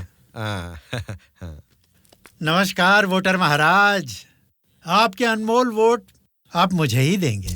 देंगे ना? आप ही देंगे। अच्छा मुहूर्त निकलने से पहले नॉमिनेशन करके आता हूँ। नमस्ते।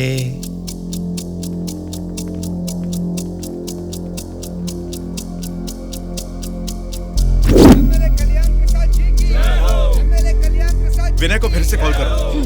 इतना टाइम हो गया अभी तक नहीं आया। छोटे भाई, आपका कैंडिडेट अभी तक नहीं आया ना?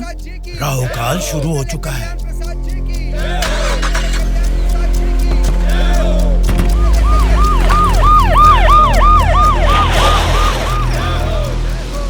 हम तुम्हें अरेस्ट करने आए हैं। हमें चलो बताते हैं।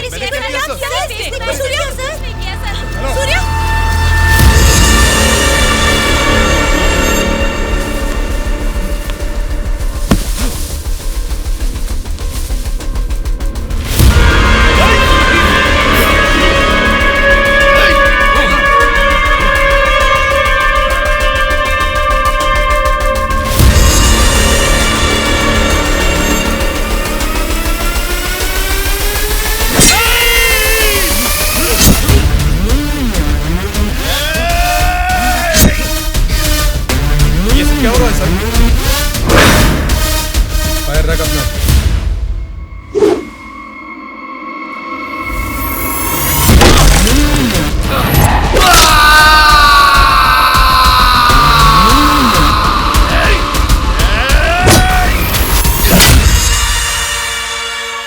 पकड़ रहे इसे।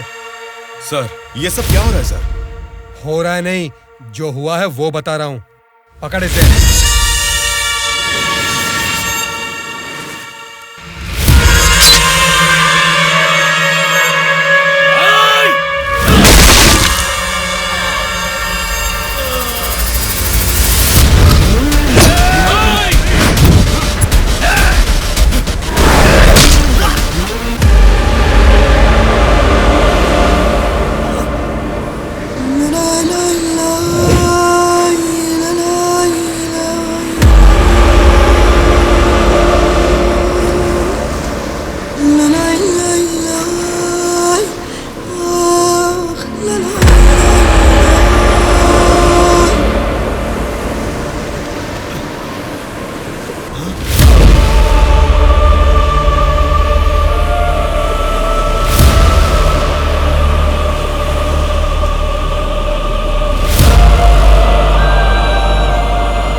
इंस्पेक्टर साहब, छोटे भाई से कुछ बात करनी है। Okay sir.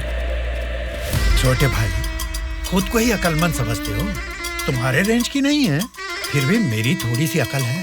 तुम्हारे इस्तेमाल किए हथियार को मैंने भी यूज किया, सोशल मीडिया। कल ही नॉमिनेशन की लास्ट डेट है। तू कल आ रहा है और नॉमिनेशन भी डालेगा। उल्टा सीधा बोलेगा तो, लेकिन मैं तुझे मारकर समुंदर में फेंक दूंगा। छोटे भाई, पॉलिटिक्स मतलब एक ऐसा समंदर जिस पे सफर के लिए शिप चाहिए या तो फिर बोट। तुमने खाली हाथ तैरना चाहा तो बीच समंदर में डूब जाओगे। तेरे जैसे नालायक को ही बोट और शिप की जरूरत पड़ती है। मुझे जरूरत नहीं है। मैं तुझे पीछा करके शिकार करके पकड़ूंगा, क्योंकि मैं एक शार्क हूँ, समझा? वो सही में शार्क निकला। पीछा किया, शिकार किया, और अब क्या करेगा? हे, चलो यहाँ से। हाँ, चलो चलो जल्दी चलो। निकलो। हाँ, चलो जल्दी चलो भाई, चलो। कुछ भी कहो यार, मौसम तो बहुत लाजवाब लग रहा है। पेट में बहुत गड़बड़ है, लगता है इधर ही बैठ के आ जाएगी। भाई, इस उम्र में भी तू टाइम पे हल्का हो जाता है, मतलब तेरा हेल्थ तो एकदम सुपर है मेरे भाई। अरे मेरा पेट गड़बड़ चल रहा है यार। के मारे मर रहा हूँ, ऊपर से तुम लोग गोली चला रहे हो। तेरी गोली से हम लोग डरने वाले नहीं है, समझा? ठंडे ठंडे पानी से नहाना चाहिए, जाना है या नहीं। तू पागल हो गया क्या? कोई अपना लीज खुला छोड़ के नहाता क्या? मैं तो डर ही गया। मेरे लीज पे बुरी नजर डालता है। घर में बाप भाई है कि नहीं? अभी भी तेरा लीज जीतना ही है, एनाकोंडा नहीं बना पाया।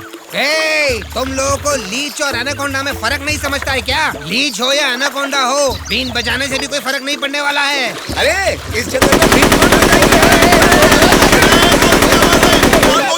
ठीक से नहाने भी नहीं देता है, ठीक से हल्का भी नहीं होने दिया, गोलियां पे गोलियां चलाया जा रहा है। ये क्या हाल हो गया हमारा? एक नहीं, दो नहीं, पूरे 120 एमएलएस को प्री प्लान तरीके से किडनैप करके ले गया है।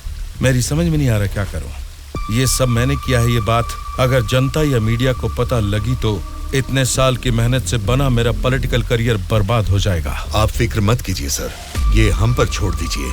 किडनैपर्स से सारे एमएलएस को कैसे सुरक्षित लाना है ये मुझ पर छोड़ दीजिए। किरण सर, ध्रुवा कहाँ है पता करो और तुरंत मेरे ऑफिस में आने के लिए कहो, तुरंत। Okay sir. मैं चलता हूँ सर।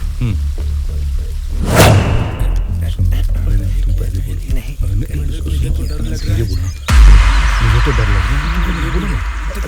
तुम ही बोलो बेटा। क्या है? आपके बारे में सब कुछ पता चल गया बेटा। सच में नाइंसाफी हुई है। मैं सच बोल रहा हूँ, लेकिन गलती तो उसने की है। फिर हम लोगों को यहाँ लेकर क्यों आए हो बेटा? चाहिए तो उसको अकेले रख लो और हम लोगों को छोड़ दो बेटा।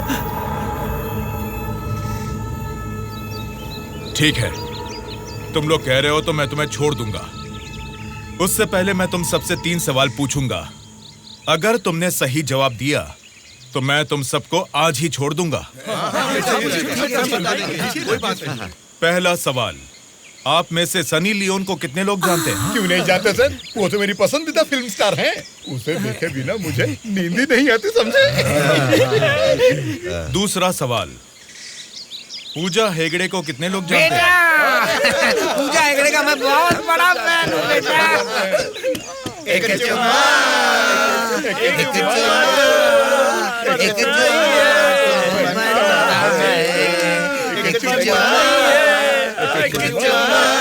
बेटा एक दूसरा गाना सुनाता हूँ, सुनो तुम।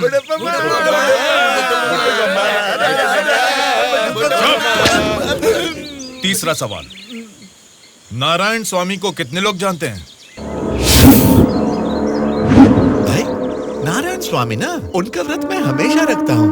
तुम सनी लियोन को जानते हो? पूजा हेगड़े ने कितने एक्टर्स के साथ डांस किया ये भी जानते हो? लेकिन जनता के लिए अपनी जान भी कुर्बान करने वाले नारायण स्वामी को नहीं जानते। कौन है बेटा वो? कोई देवता है क्या? हाँ, देवता ही है, लेकिन मंदिर में रहने वाला देवता नहीं, जनता के दिल में रहने वाला देवता, नारायण स्वामी।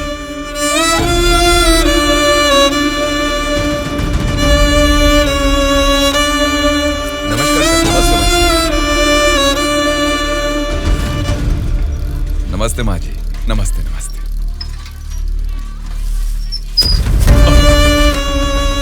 ये क्या किया बहन जी?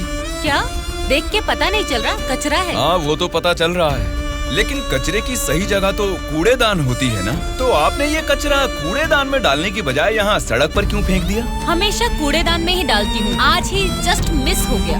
वो अच्छा, अंग्रेजी बोलना जानती हो, लेकिन ये नहीं जानती कि कचरे को कूड़ेदान में डालना चाहिए। ये सब करने से ही बीमारियाँ फैल रही हैं और इंसान बीमार होते जा रहे हैं। जरा उधर देखिए, कूड़ेदान में पूरा कचरा भरा हुआ है। उसे निकालने वाला म्युनिसिपैलिटी से कोई भी दिखाई नहीं दे रहा। 1 हफ्ते से बोल रहे हैं कि आएंगे, लेकिन अभी तक कोई नहीं आया।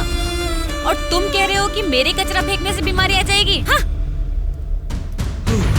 तेरी बात से ना दुनिया बदले, तेरी चीख किसी तक ना पहुँचे, नाराज न तेरा बल ही है तेरा साथी, दब के न रहो, विश्वास है तेरी डोरे, डर के न रहो, उम्मीदें तेरे दिल में उठ के न रहो, जज्बात है तेरे रग में।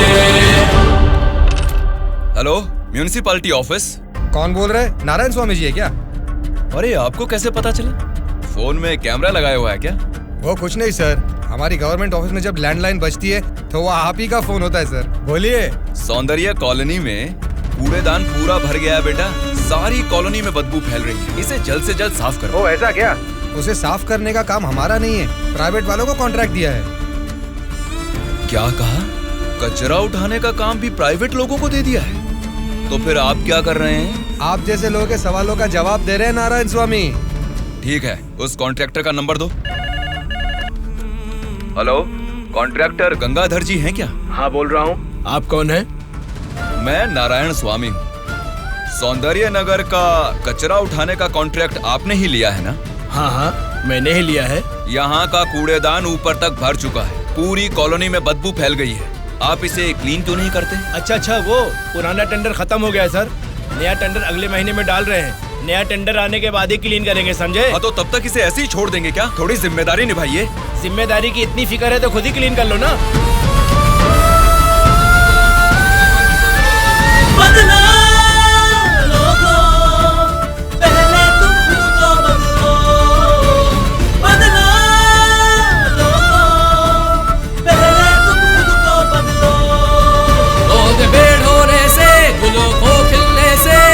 रोके दबना ऐसा धरती में कोई, सूर्य को उगने से, बरखा को गिरने से, रोके जन्मा ऐसा धरती में कोई।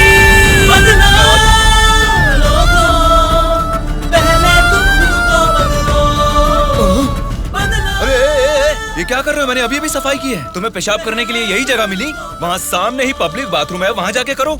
मैं हमेशा से यही पे सुसु करता हूँ। कल से यहाँ पर मत करना। सिर्फ कल ही नहीं करूँगा, परसों भी और आगे भी यही पे करता रहूँगा।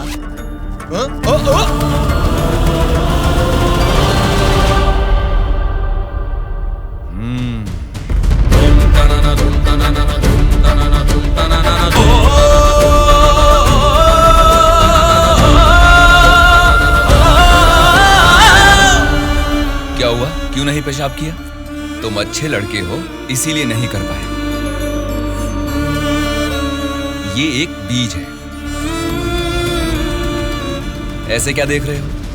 इसको फेंक दोगे तो मिट्टी में मिल जाएगा, लेकिन अगर इसे बो दोगे तो उसी मिट्टी को फाड़कर ये जल्द ही पौधा बन जाएगा। तुम इस बीज जैसे ही हो बेटा। ये बीज एक बड़ा वृक्ष बनेगा, खाने को फल देगा। अगर नहीं भी दे पाया तो कम से कम 10 लोगों को छांव देगा, बारिश लाएगा। अगर तुम इसे बो दोगे तो ये बीज बड़ा होके तुम्हारे बाद भी तुम्हारा नाम रोशन करेगा।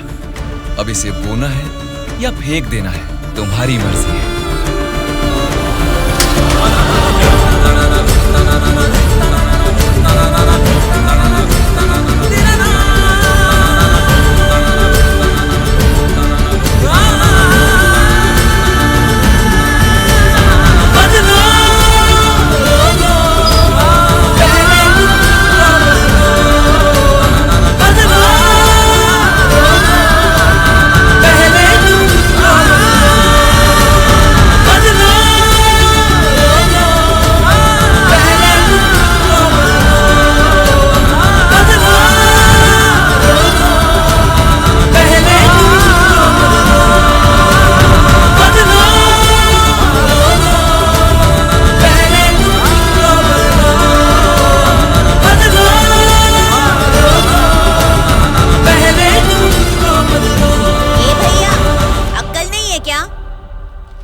यहाँ इतनी सफाई है, यहाँ सुसु क्यों कर रहा है? वहाँ पब्लिक टॉयलेट है, उधर जाके सुसु करना। अरे वहाँ जाके हल्का होने का 2 रुपए लेते रे, पीने का पानी 1 रुपए रे, और हल्का होने के लिए 2 रुपए कहाँ से लाऊं मैं? चलो जाओ यहाँ से। जा रहा हूँ मैं।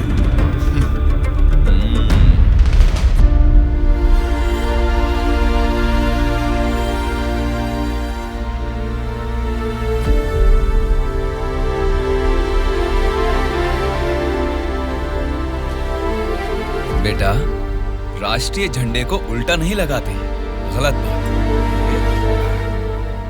राष्ट्रीय झंडे को ऐसे लगाते हैं, ऊपर केसरी, नीचे हरा। चलो झंडा फहराओ। क्या सोच रहे हो?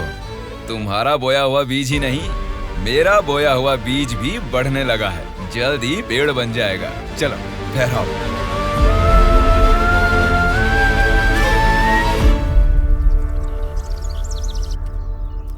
तुम्हारे माँ बाप कौन हैं? क्या करते हैं वो? मेरे माँ बाप गांजे का ना धंधा करते थे। पुलिस की पिटाई की वजह से मेरे पापा नहीं रहे और मेरी माँ जेल में है। तो मतलब तुम पढ़ते नहीं हो क्या? पहले पढ़ता था, मेरी माँ ने पढ़ाई बंद करवा के बोला कि गांजे के धंधे में लग जाओ, इसलिए उन्होंने मुझे स्कूल से भी निकलवा दिया। अब मैं स्कूल जाके नहीं पढ़ सकता। मैं पढ़ाऊंगा तो पढ़ोगी? हाँ पढ़ूंगा।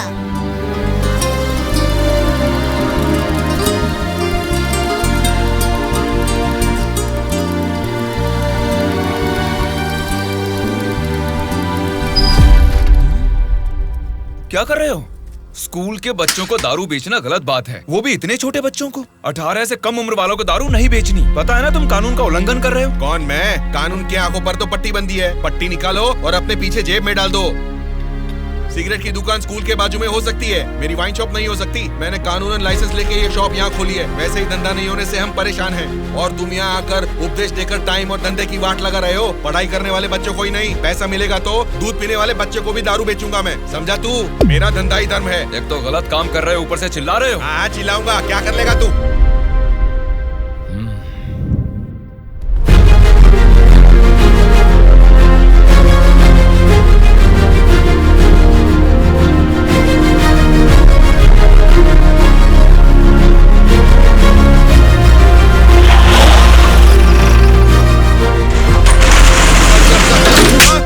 इंस्पेक्टर साहब, आप इस पर इस तरह हाथ नहीं उठा सकते। इसको कल आपको कोर्ट में हाजिर करना चाहिए। उसकी दारू की दुकान बंद करा के आपने हमारे लिए अच्छा काम किया है साहब। सच में आप जैसे लोग नेता बनेंगे तो हमारे लिए बहुत अच्छा काम करेंगे साहब।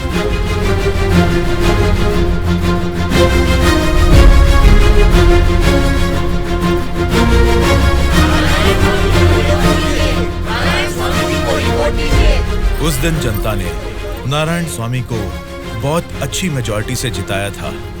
जनता से इतना प्यार पाने के बाद उनके सुख दुख जानने के लिए वो हर एक चौखट पर गए। तभी उनको पता चला कि उनके क्षेत्र से गुजर रही गोदावरी नदी का पानी ना तो जनता को सिंचाई के लिए और ना ही पीने के लिए मिल रहा है। उन्होंने इस मामले को लेकर सरकार की नाकामियों के खिलाफ आवाज उठाई। उस चुनाव क्षेत्र की रेडियस कितनी है, वहाँ के भौगोलिक हालात क्या है, वहाँ के मौसम से कितनी बुआई करनी पड़ेगी जिससे किसानों को अच्छी पैदावार मिले, ऐसे बहुत सारे समस्याओं पर एक किताब ही लिखकर जनता के बीच में गए और उनसे बात की। सच कहूँ तो आज मैं नहीं जीता, बल्कि मुझे जिताकर आप सब ने लोकतंत्र को जिताया है। इस बदलाव से देश की राजनीति में एक नई शुरुआत होगी। मेरे हाथ में ये जो किताब देख रहे हैं, इसमें हमारे चुनाव क्षेत्र की कमियों, आप सभी की जरूरतों और उनको मैं कैसे पूरा कर सकता हूँ, इसमें मैंने ये सब लिखा है। आज से ये हमारे चुनाव क्षेत्र का संविधान है। मैं असेंबली में खड़े होकर आपकी इन सभी समस्याओं के लिए लड़ूंगा। मैं आने वाले 5 सालों में हमारे चुनाव क्षेत्र की गतिविधियां बदलने के लिए भरी असेंबली में पूरी सच्चाई के साथ लड़ूंगा और ये मेरा आप सबसे वादा है।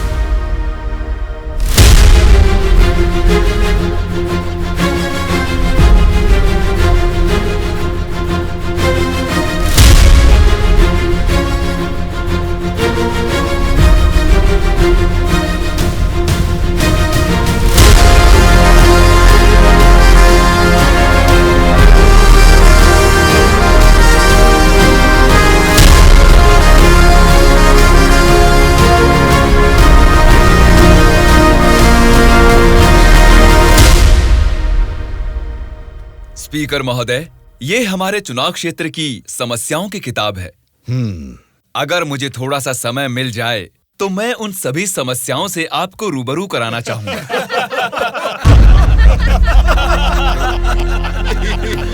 अरे आप लोग हंस क्यों रहे हैं? मैंने कोई कॉमेडी की है क्या? नहीं ना, हंसना बंद कीजिए। अध्यक्ष महोदय, नारायण स्वामी जी को देखकर ऐसा नहीं लगता कि असेंबली में आए हैं, किताब लेकर स्कूल में पढ़ने आए हैं ऐसा लगता है। अरे ये आप क्या कह रहे हैं? इसमें हमारे चुनाव क्षेत्र की समस्याएं लिखी हैं।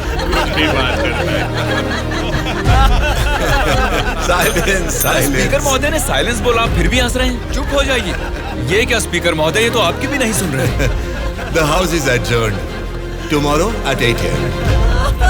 चलो यार, चलो।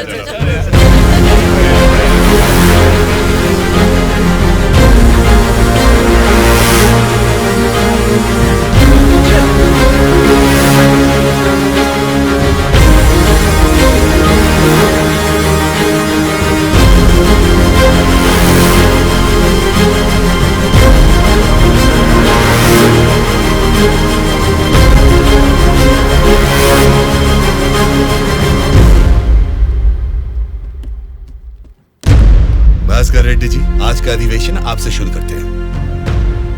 अध्यक्ष महोदय, पिछले सरकार की भ्रष्टाचार की वजह से पूरे राज्य का सर्वनाश हो गया है सर। क्यों सर्वनाश हुआ है उसकी वजह बता रहा हूँ अध्यक्ष महोदय। प्रचार तो राम राज्य का हो रहा था, लेकिन राज्य में राक्षस राज्य हो गया है अध्यक्ष महोदय, इसलिए इस तरह बात करनी पड़ रही है। ये क्या बोल रहे हो तुम? हमारी सरकार को राक्षस की सरकार बोल रहे हो? मुंह पे जुबान है तो क्या कुछ भी बोलोगे भास्कर रेड्डी? आगे के 5 साल तुम सत्ता में कैसे रहोगे ये मैं भी देखूंगा। तुम क्या देखोगे? मुंह बंद करके बैठो, नहीं तो बैठ जाएंगे। क्या कर लोगे तुम? मैं क्या करूंगा? हमारी मेजोरिटी कितनी है पता है ना? 100 लोग हैं। अगर हम चाहेंगे तो तुम में से एक भी असेंबली को छोड़कर नहीं जा सकता। हाँ, कुरुक्षेत्र में कौरव भी 100 ही थे, याद है ना? लेकिन अंत में क्या हश्र हुआ उनका? हमने भी हाथ में चूड़ियां नहीं पहन रखी। बहुत बोल चुके हो तुम, अब बैठ जाओ। तुम कौन होते हो हमें बिठाने वाले? तेरे सामने ही बोल रहा हूँ, अगर हमें गुस्सा आ गया ना तो असेंबली छोड़ के कोई भी बाहर नहीं जा पाएगा, कह रहा हूँ। क्या कह रहे हो नहीं जा पाएंगे? मतलब मारोगे हमें? दम है तो आ जाना, देखते हैं। ये क्या रे? हम लोग कुछ बोलते नहीं इसलिए सर पे चढ़ गए। तब से तुम ही हमें उकसा रहे हो। तू हमें उकसाएगा और हम भड़केंगे भी नहीं? हम क्या घूंघट ओढ़ के बैठे हैं? हिम्मत है तो हमको रोक के दिखा। रोज देखना है तो फिर आ जाओ, इधर का इधर ही फैसला कर देते हैं। आ जाओ, आ जाओ, अरे आ जाओ, मैं तो आ जा। बैठ जाइए आप लोग, बैठ जाइए, शांति रखिए। भास्कर रेड्डी जी, मैंने साइलेंस बोला ना, कंट्रोल रखिए। साइलेंस, साइलेंस, आप सब लोग बैठ जाइए। Silence, silence. 1 घंटे के लिए सभा को स्थगित करता हूँ। भद्राचलम चुनाव क्षेत्र के एमएलए नारायण जी को मैं बात करने के लिए अनुमति देता हूँ। महोदय, आज इस सभा में मैं इन सभी के सामने एक बात बोलना चाहता हूँ। प्रोसीड। महोदय, यहाँ बैठे सभी लोग जनता के प्रतिनिधि हैं। जनता ने वोट दी इसीलिए ये जीते। वोट देने वाली उस जनता के बारे में कोई बात ना करके इस सभा में एक दूसरे को कोसना, झगड़ा करना अच्छी बात नहीं है साहब। देखा जाए तो ये बेशर्मी है। अध्यक्ष महोदय, नारायण स्वामी जी अपनी मर्यादा का उल्लंघन कर रहे हैं। जनता ने आंख बंद करके वोट डालकर हमें नहीं चुना है। अध्यक्ष महोदय, इनकी मजाल तो देखिए, हमें बेशरम बोलता है। इस बात के ऊपर तो नारायण स्वामी जी को तुरंत हमसे यहाँ क्षमा मांगनी चाहिए, अभी के अभी।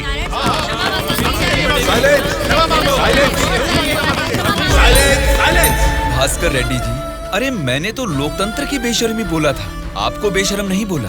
देखिए, इन क्षमाओं और झगड़े से सभा के समय को बर्बाद करने की बजाय हमें मिलकर जनता की जरूरतों और समस्याओं के बारे में बात करनी चाहिए। मतलब हम यहाँ झगड़ा करने आए हैं क्या? हमारे मुख्यमंत्री और हमें जनता का पालन कैसे करना है तुम बताओगे? अध्यक्ष महोदय, यहाँ पर आए सारे नेताओं से नारायण स्वामी जी को क्षमा अभी के अभी मांगनी ही होगी।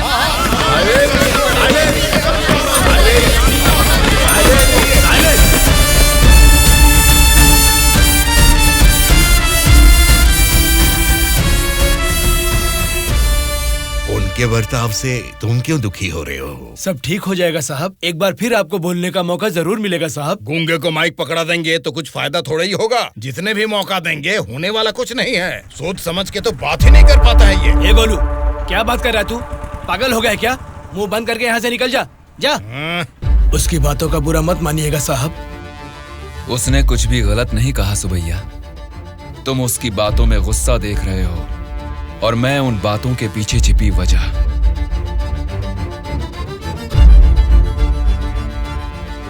महोदय, हमारे चुनाव क्षेत्र में सारे संसाधन हैं, लेकिन उन्हें कैसे इस्तेमाल करना है हमारे लोग ये ना जानने की वजह से पीछे रह गए हैं। इस बारे में सरकारी पार्टी को कई बार विनती करने के बाद भी वो लोग फंड्स अलॉट नहीं कर रहे हैं। अगर ऐसा ही रहा तो हमारे चुनाव क्षेत्र की जनता हम पर भरोसा कैसे करेगी? बोलिए महोदय। नारायण स्वामी जी, आपके चुनाव क्षेत्र की जनता की समस्या के बारे में अगली बैठक में जरूर चर्चा करेंगे। अब बैठ जाइए। स्पीकर महोदय, अभी तो मैंने बस अपनी बात रखनी शुरू ही की है और आप मुझे बैठने के लिए बोल रहे हैं। नारायण स्वामी जी, प्लीज आप बैठ जाइए। श्रीनिवास जी, आप बात कीजिए। अध्यक्ष महोदय, इस सभा में सभी को बोलने का अधिकार है। मुझे अपने चुनाव क्षेत्र की समस्याओं के बारे में बात करने दीजिए। प्लीज नारायण स्वामी जी, आप बैठ जाइए। कम से कम मुझे 10 मिनट तो बोलने दीजिए महोदय, विनती है। श्रीनिवास जी, आप अपनी बात रखिए। स्पीकर साहब, सीएम के राज्य में राज की हालत देखेंगे तो द्वापर युग का मानो राम राज्य वापस आ गया हो महोदय। ये बात मैं नहीं कह रहा हूँ, स्वयं जनता जनार्दन बोल रही है महोदय। स्पीकर साहब, राम ने राज किया त्रेता युग में, द्वापर युग पाला है श्री कृष्ण जी ने। पहले ठीक से इतिहास को जान लें, फिर बात करें। बोला था ना, गूंगे को माइक थमा देने से कुछ नहीं होने वाला। देख लिया, नेता तो ऐसा होना चाहिए जिसके सदन में बोलने से सब थर थर कांपे, सबकी धज्जियां उड़े, जरूरत पड़े तो वो लड़ने पे आ जाए। ये सारे गुण होते हैं सदन के नेता के। और हमारे इस नेता को देखो, इनमें एक भी ऐसा गुण नहीं है। हम सभी लोगों ने अपनी पढ़ाई लिखाई बंद करके आपको इलेक्शन जितवाया था। किस लिए? ताकि हम सब लोग बेरोजगार बैठे रहे, कुछ ना करें। लेकिन आपको देख के तो लगता नहीं है कि आप हमारी समस्याओं को दूर कर पाएंगे। ऐसा बोल रहा हूँ बोल के कुछ गलत मत समझिए। असेंबली में गला फाड़ के चिल्ला के बात करने वाले को ही नेता बोलते हैं। एक जुझारू नेता ही हमारी समस्या को सुलझा सकते हैं। एक सलाह देता हूँ, एमएलए पद से ना आज ही इस्तीफा दे दो। भद्राचल के चुनाव क्षेत्र के एमएलए नारायण स्वामी जी को बात करने के लिए अनुमति देता हूँ। अध्यक्ष महोदय, हमारे चुनाव क्षेत्र के चारों ओर पानी ही पानी है, लेकिन एक घूंट भी पीने लायक नहीं है महोदय। वहाँ के लोगों की स्थिति बहुत खराब है महोदय, जरा उनके बारे में कुछ सोचिए।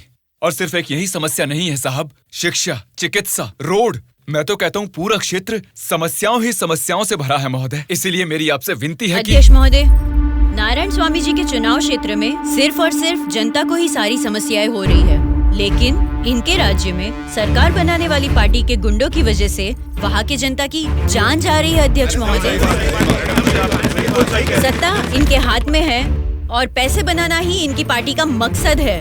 दरअसल सत्ता में रहकर इन्हें अपनी दारू की दुकानें चलानी है और सारा इल्जाम हम पे थोपना है। अध्यक्ष महोदय, हम सिर्फ दारू की दुकान ही चला रहे हैं साहब। ये विपक्ष के लोग जब सत्ता में थे तब सीधा ब्रोथेल हाउस ही चला रहे थे। हाँ साहब, ये सही कह रहा हूँ मैं। जरा उनको देखिए, बोलते कुछ है, करते कुछ और है। कैसी बातें कर रहा है? कितना गिरा हुआ आदमी है ये अध्यक्ष महोदय। Silence, silence. मैंने क्या गलत कह दिया अध्यक्ष महोदय? ये रमा देवी कौन है? क्या चरित्र है इनका? एक जमाने में रेड लाइट एरिया में उन्होंने क्या गुल खिलाए हैं सब जानते हैं।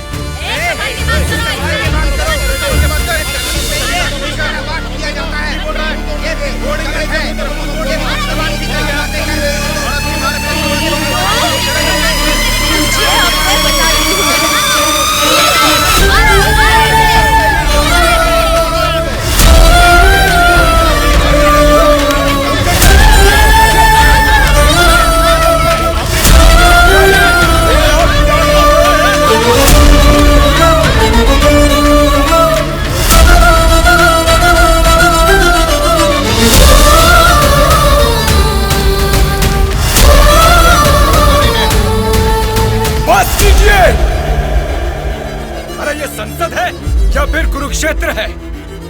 शर्म आनी चाहिए तुम सबको। सरकारी पार्टी को जवाब देना है, विपक्ष की पार्टी को सवाल करना है। आप सब देखिए क्या कर रहे हैं। क्या इसीलिए जनता आप लोगों को जिता के यहाँ तक भेजती है? जनता को बदलना है, जनता बदलनी चाहिए, तब से यही सब चिल्ला रहे हैं। 5 करोड़ की जनता में से सिर्फ 299 लोग ही यहाँ आए हैं। मतलब बदलना जनता को नहीं है, बल्कि हमें बदलना चाहिए। हमारे ऊपर भरोसा करके हमको वोट देके जिताने वाली जनता के लिए हमें कोई लड़ाई या जंग करने की जरूरत नहीं है, बल्कि उनकी समस्याओं की चर्चा करके उनकी जरूरतों को पूरा कर दें, यही बहुत है। लेकिन तुम लोग देखो क्या कर रहे हो, सिर्फ और सिर्फ अपने फायदों के बारे में सोच रहे हो और भोली भाली जनता को धोखा दे रहे हो। ये सब कुछ मैं इसलिए नहीं बोल रहा कि मैंने मार खाई और मेरा कुर्ता फट गया। ये एक बहुत ही पवित्र और महापुरुषों की जगह है, ये संसद भवन है। देखा जाए तो यहाँ पर आप जैसे लोगों के लिए कोई स्थान नहीं है। यहाँ पर सिर्फ साहसी, सच्चाई का साथ देने वाले ईमानदार लोग ही आने चाहिए।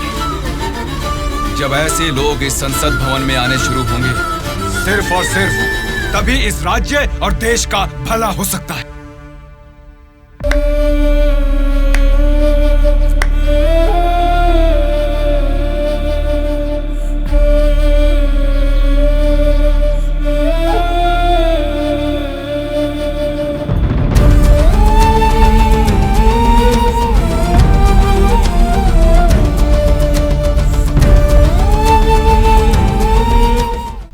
अब तो बता दीजिए अंकल, उदास क्यों हो आप?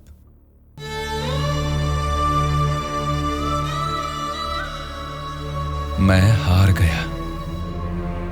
जनता से वादा करके उसे ना निभाने वाला नालायक बन गया मैं। क्या हो गया अंकल, आप ऐसे क्यों बात कर रहे हैं? सत्ता में आते ही हम कुछ भी कर सकते हैं सोचने वाले नेताओं को बदलना होगा। जब तक ऐसा नहीं होगा हमारा यह समाज कभी नहीं बदलेगा। ऐसा है तो मैं उनको बदलूंगा अंकल। क्या कहा? तुम बदलोगे? हाँ अंकल, मैं बदलूंगा। तो ठीक है, चलो मुझसे ये वादा करो। मैं वादा करता हूँ अंकल, उन सब को मैं सच में बदल दूंगा।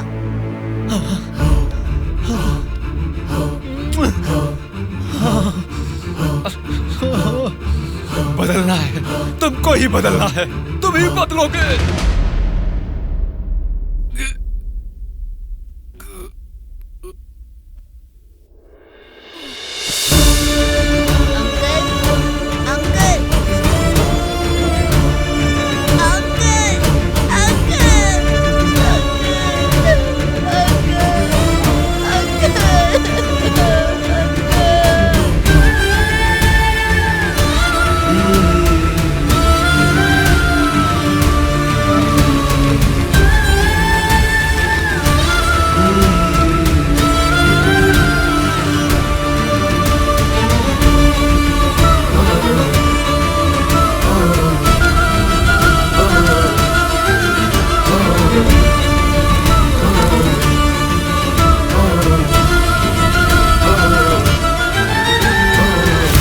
पिताजी के साथ किसी ने क्या किया, उससे हमारा क्या लेना देना?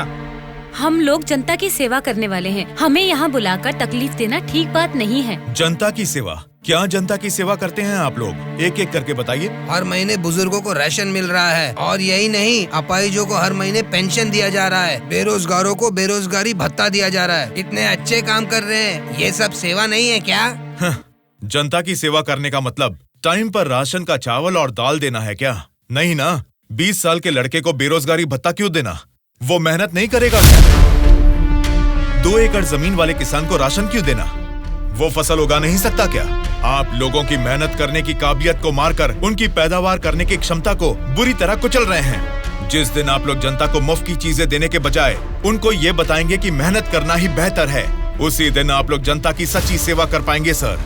मतलब हम पर बिना यकीन के जनता हमको जिता रही है। आपका नाम मारुति राव है ना? हाँ हाँ।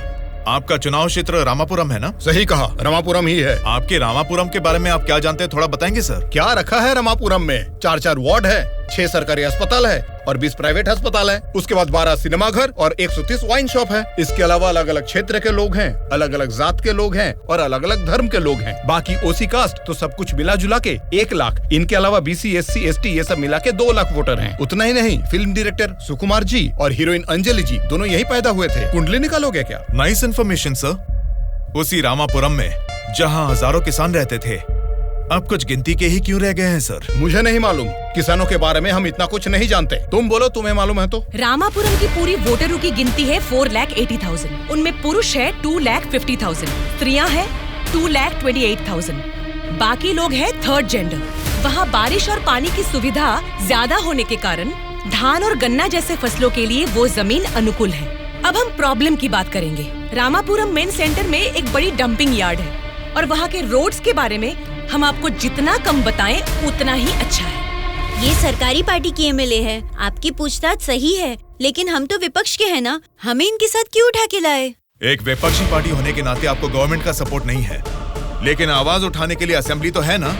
समस्याओं पर वहाँ क्यों नहीं बात करते?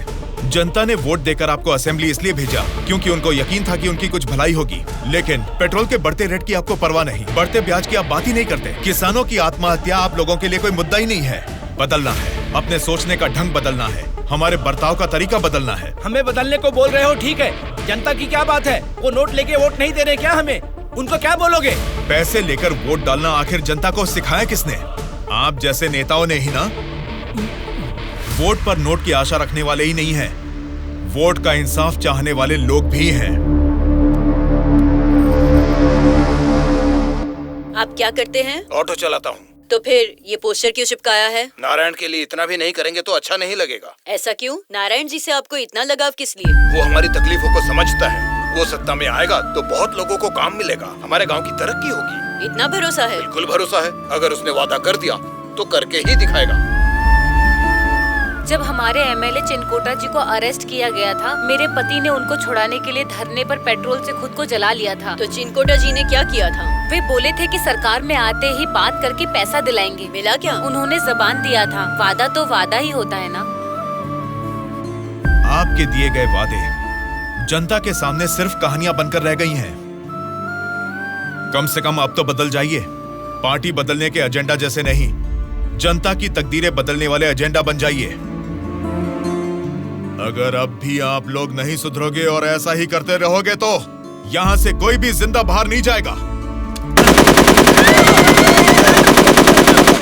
सूर्या, इनको समझाने का कोई फायदा नहीं है। ये लोग ऐसे ही रहेंगे। मेरी बात मानो, सबको मार डालो। अरे रुको भाई, रुको। ब्रदर, अगर आपको मारना है तो हमें मार दीजिए, लेकिन मरने से पहले हम सब बदलना चाहते हैं।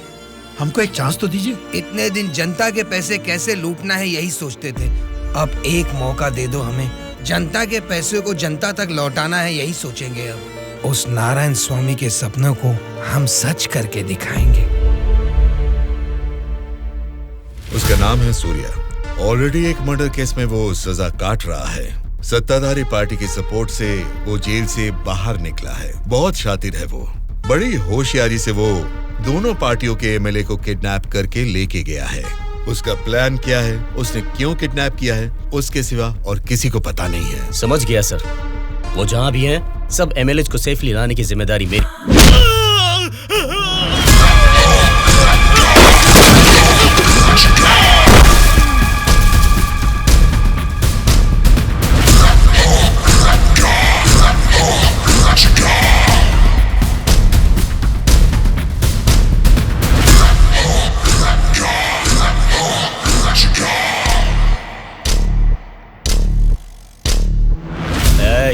इनको मार के एमएलए को लेकर जल्दी आ रहे। कौन आता है देखता हूँ।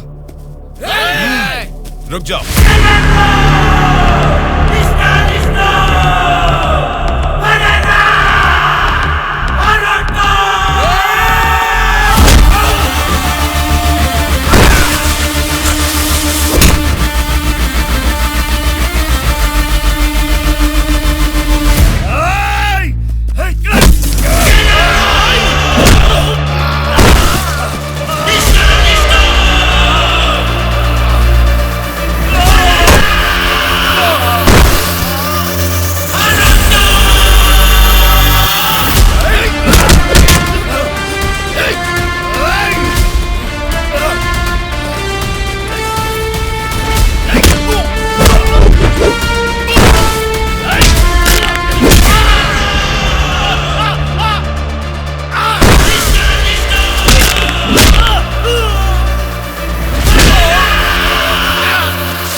सॉरी सर, लगता है हमारे आने की खबर उनको पहले ही लग गई।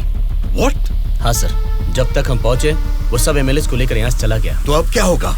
आज शक्ति परीक्षण है। आज अगर एमएलए को नहीं ला पाएंगे तो स्टेट पे एक बड़ा इशू बन जाएगा। तुम किसी भी कीमत पर उन एमएलए को यहाँ ले आओ। Okay sir, I will try my level best.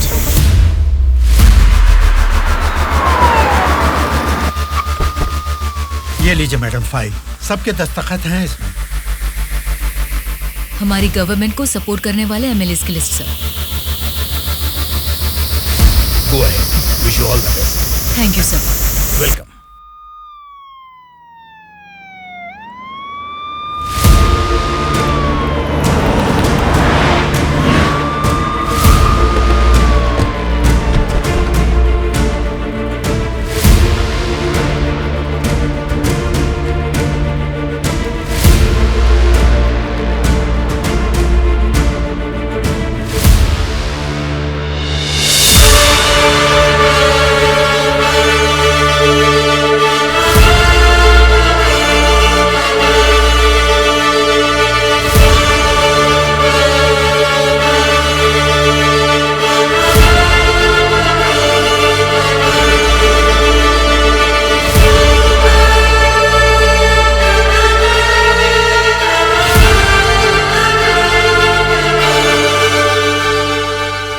राज्य में पहली बार महिला चीफ मिनिस्टर बनने के लिए कांग्रेचुलेशंस श्यामला भारती जी।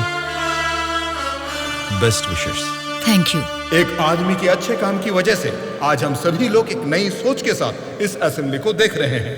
ये बात तो हमें मानना ही पड़ेगा। ये सदन पवित्र मंदिर जैसा है, इसकी गरिमा के लिए हमें सभ्य बर्ताव करना ही पड़ेगा। सबसे पहले मैं विपक्ष पार्टी से दरख्वास्त करूंगा कि उनके पास जनता की जो भी समस्याएं हैं उसका जिक्र इस सदन में करें। अध्यक्ष महोदय, असेंबली का सत्र चालू होने का आज पहला दिन है और पहले ही दिन विपक्ष पार्टी के सदस्यों को पहले बोलने का मौका देने के लिए मुख्यमंत्री जी को, स्पीकर साहब को मेरी तरफ से और मेरी पार्टी की तरफ से धन्यवाद देना चाहूंगा। पिछले 2 सालों में कोरोना महामारी ने जनता के जीवन को अस्त व्यस्त बना दिया है। जनता के स्वास्थ्य के बारे में अब समय आ गया है कि हम जाग जाएं। उसके लिए गरीब लोगों को इंसाफ दिलाने के लिए सारे विपक्ष की तरफ से मैं प्रार्थना करता हूं। इस मुद्दे पे मैं राज्य के मुख्यमंत्री श्यामला जी से दरख्वास्त करूंगा कि कुछ बोलें। अध्यक्ष महोदय, सबसे पहले बिना झगड़ा किए ऐसे अच्छे वातावरण में जनता की भलाई के लिए और उनकी उन्नति के लिए एक उपयोगी बिल को इस सभा में प्रस्तुत किया गया है, जिसके लिए विपक्ष पार्टी के नेता राम मोहन राव जी का और उनकी पार्टी का मैं अभिवादन करती हूँ। आम जनता को भी बेहतरीन इलाज मिल सके, फिर चाहे वो 10 रुपए का हो या फिर 10 लाख का, उनको मिलना चाहिए। इसी सोच को आगे बढ़ाते हुए आप सबके समक्ष इस फाइल पर मैं सबसे पहले दस्तखत करती हूँ।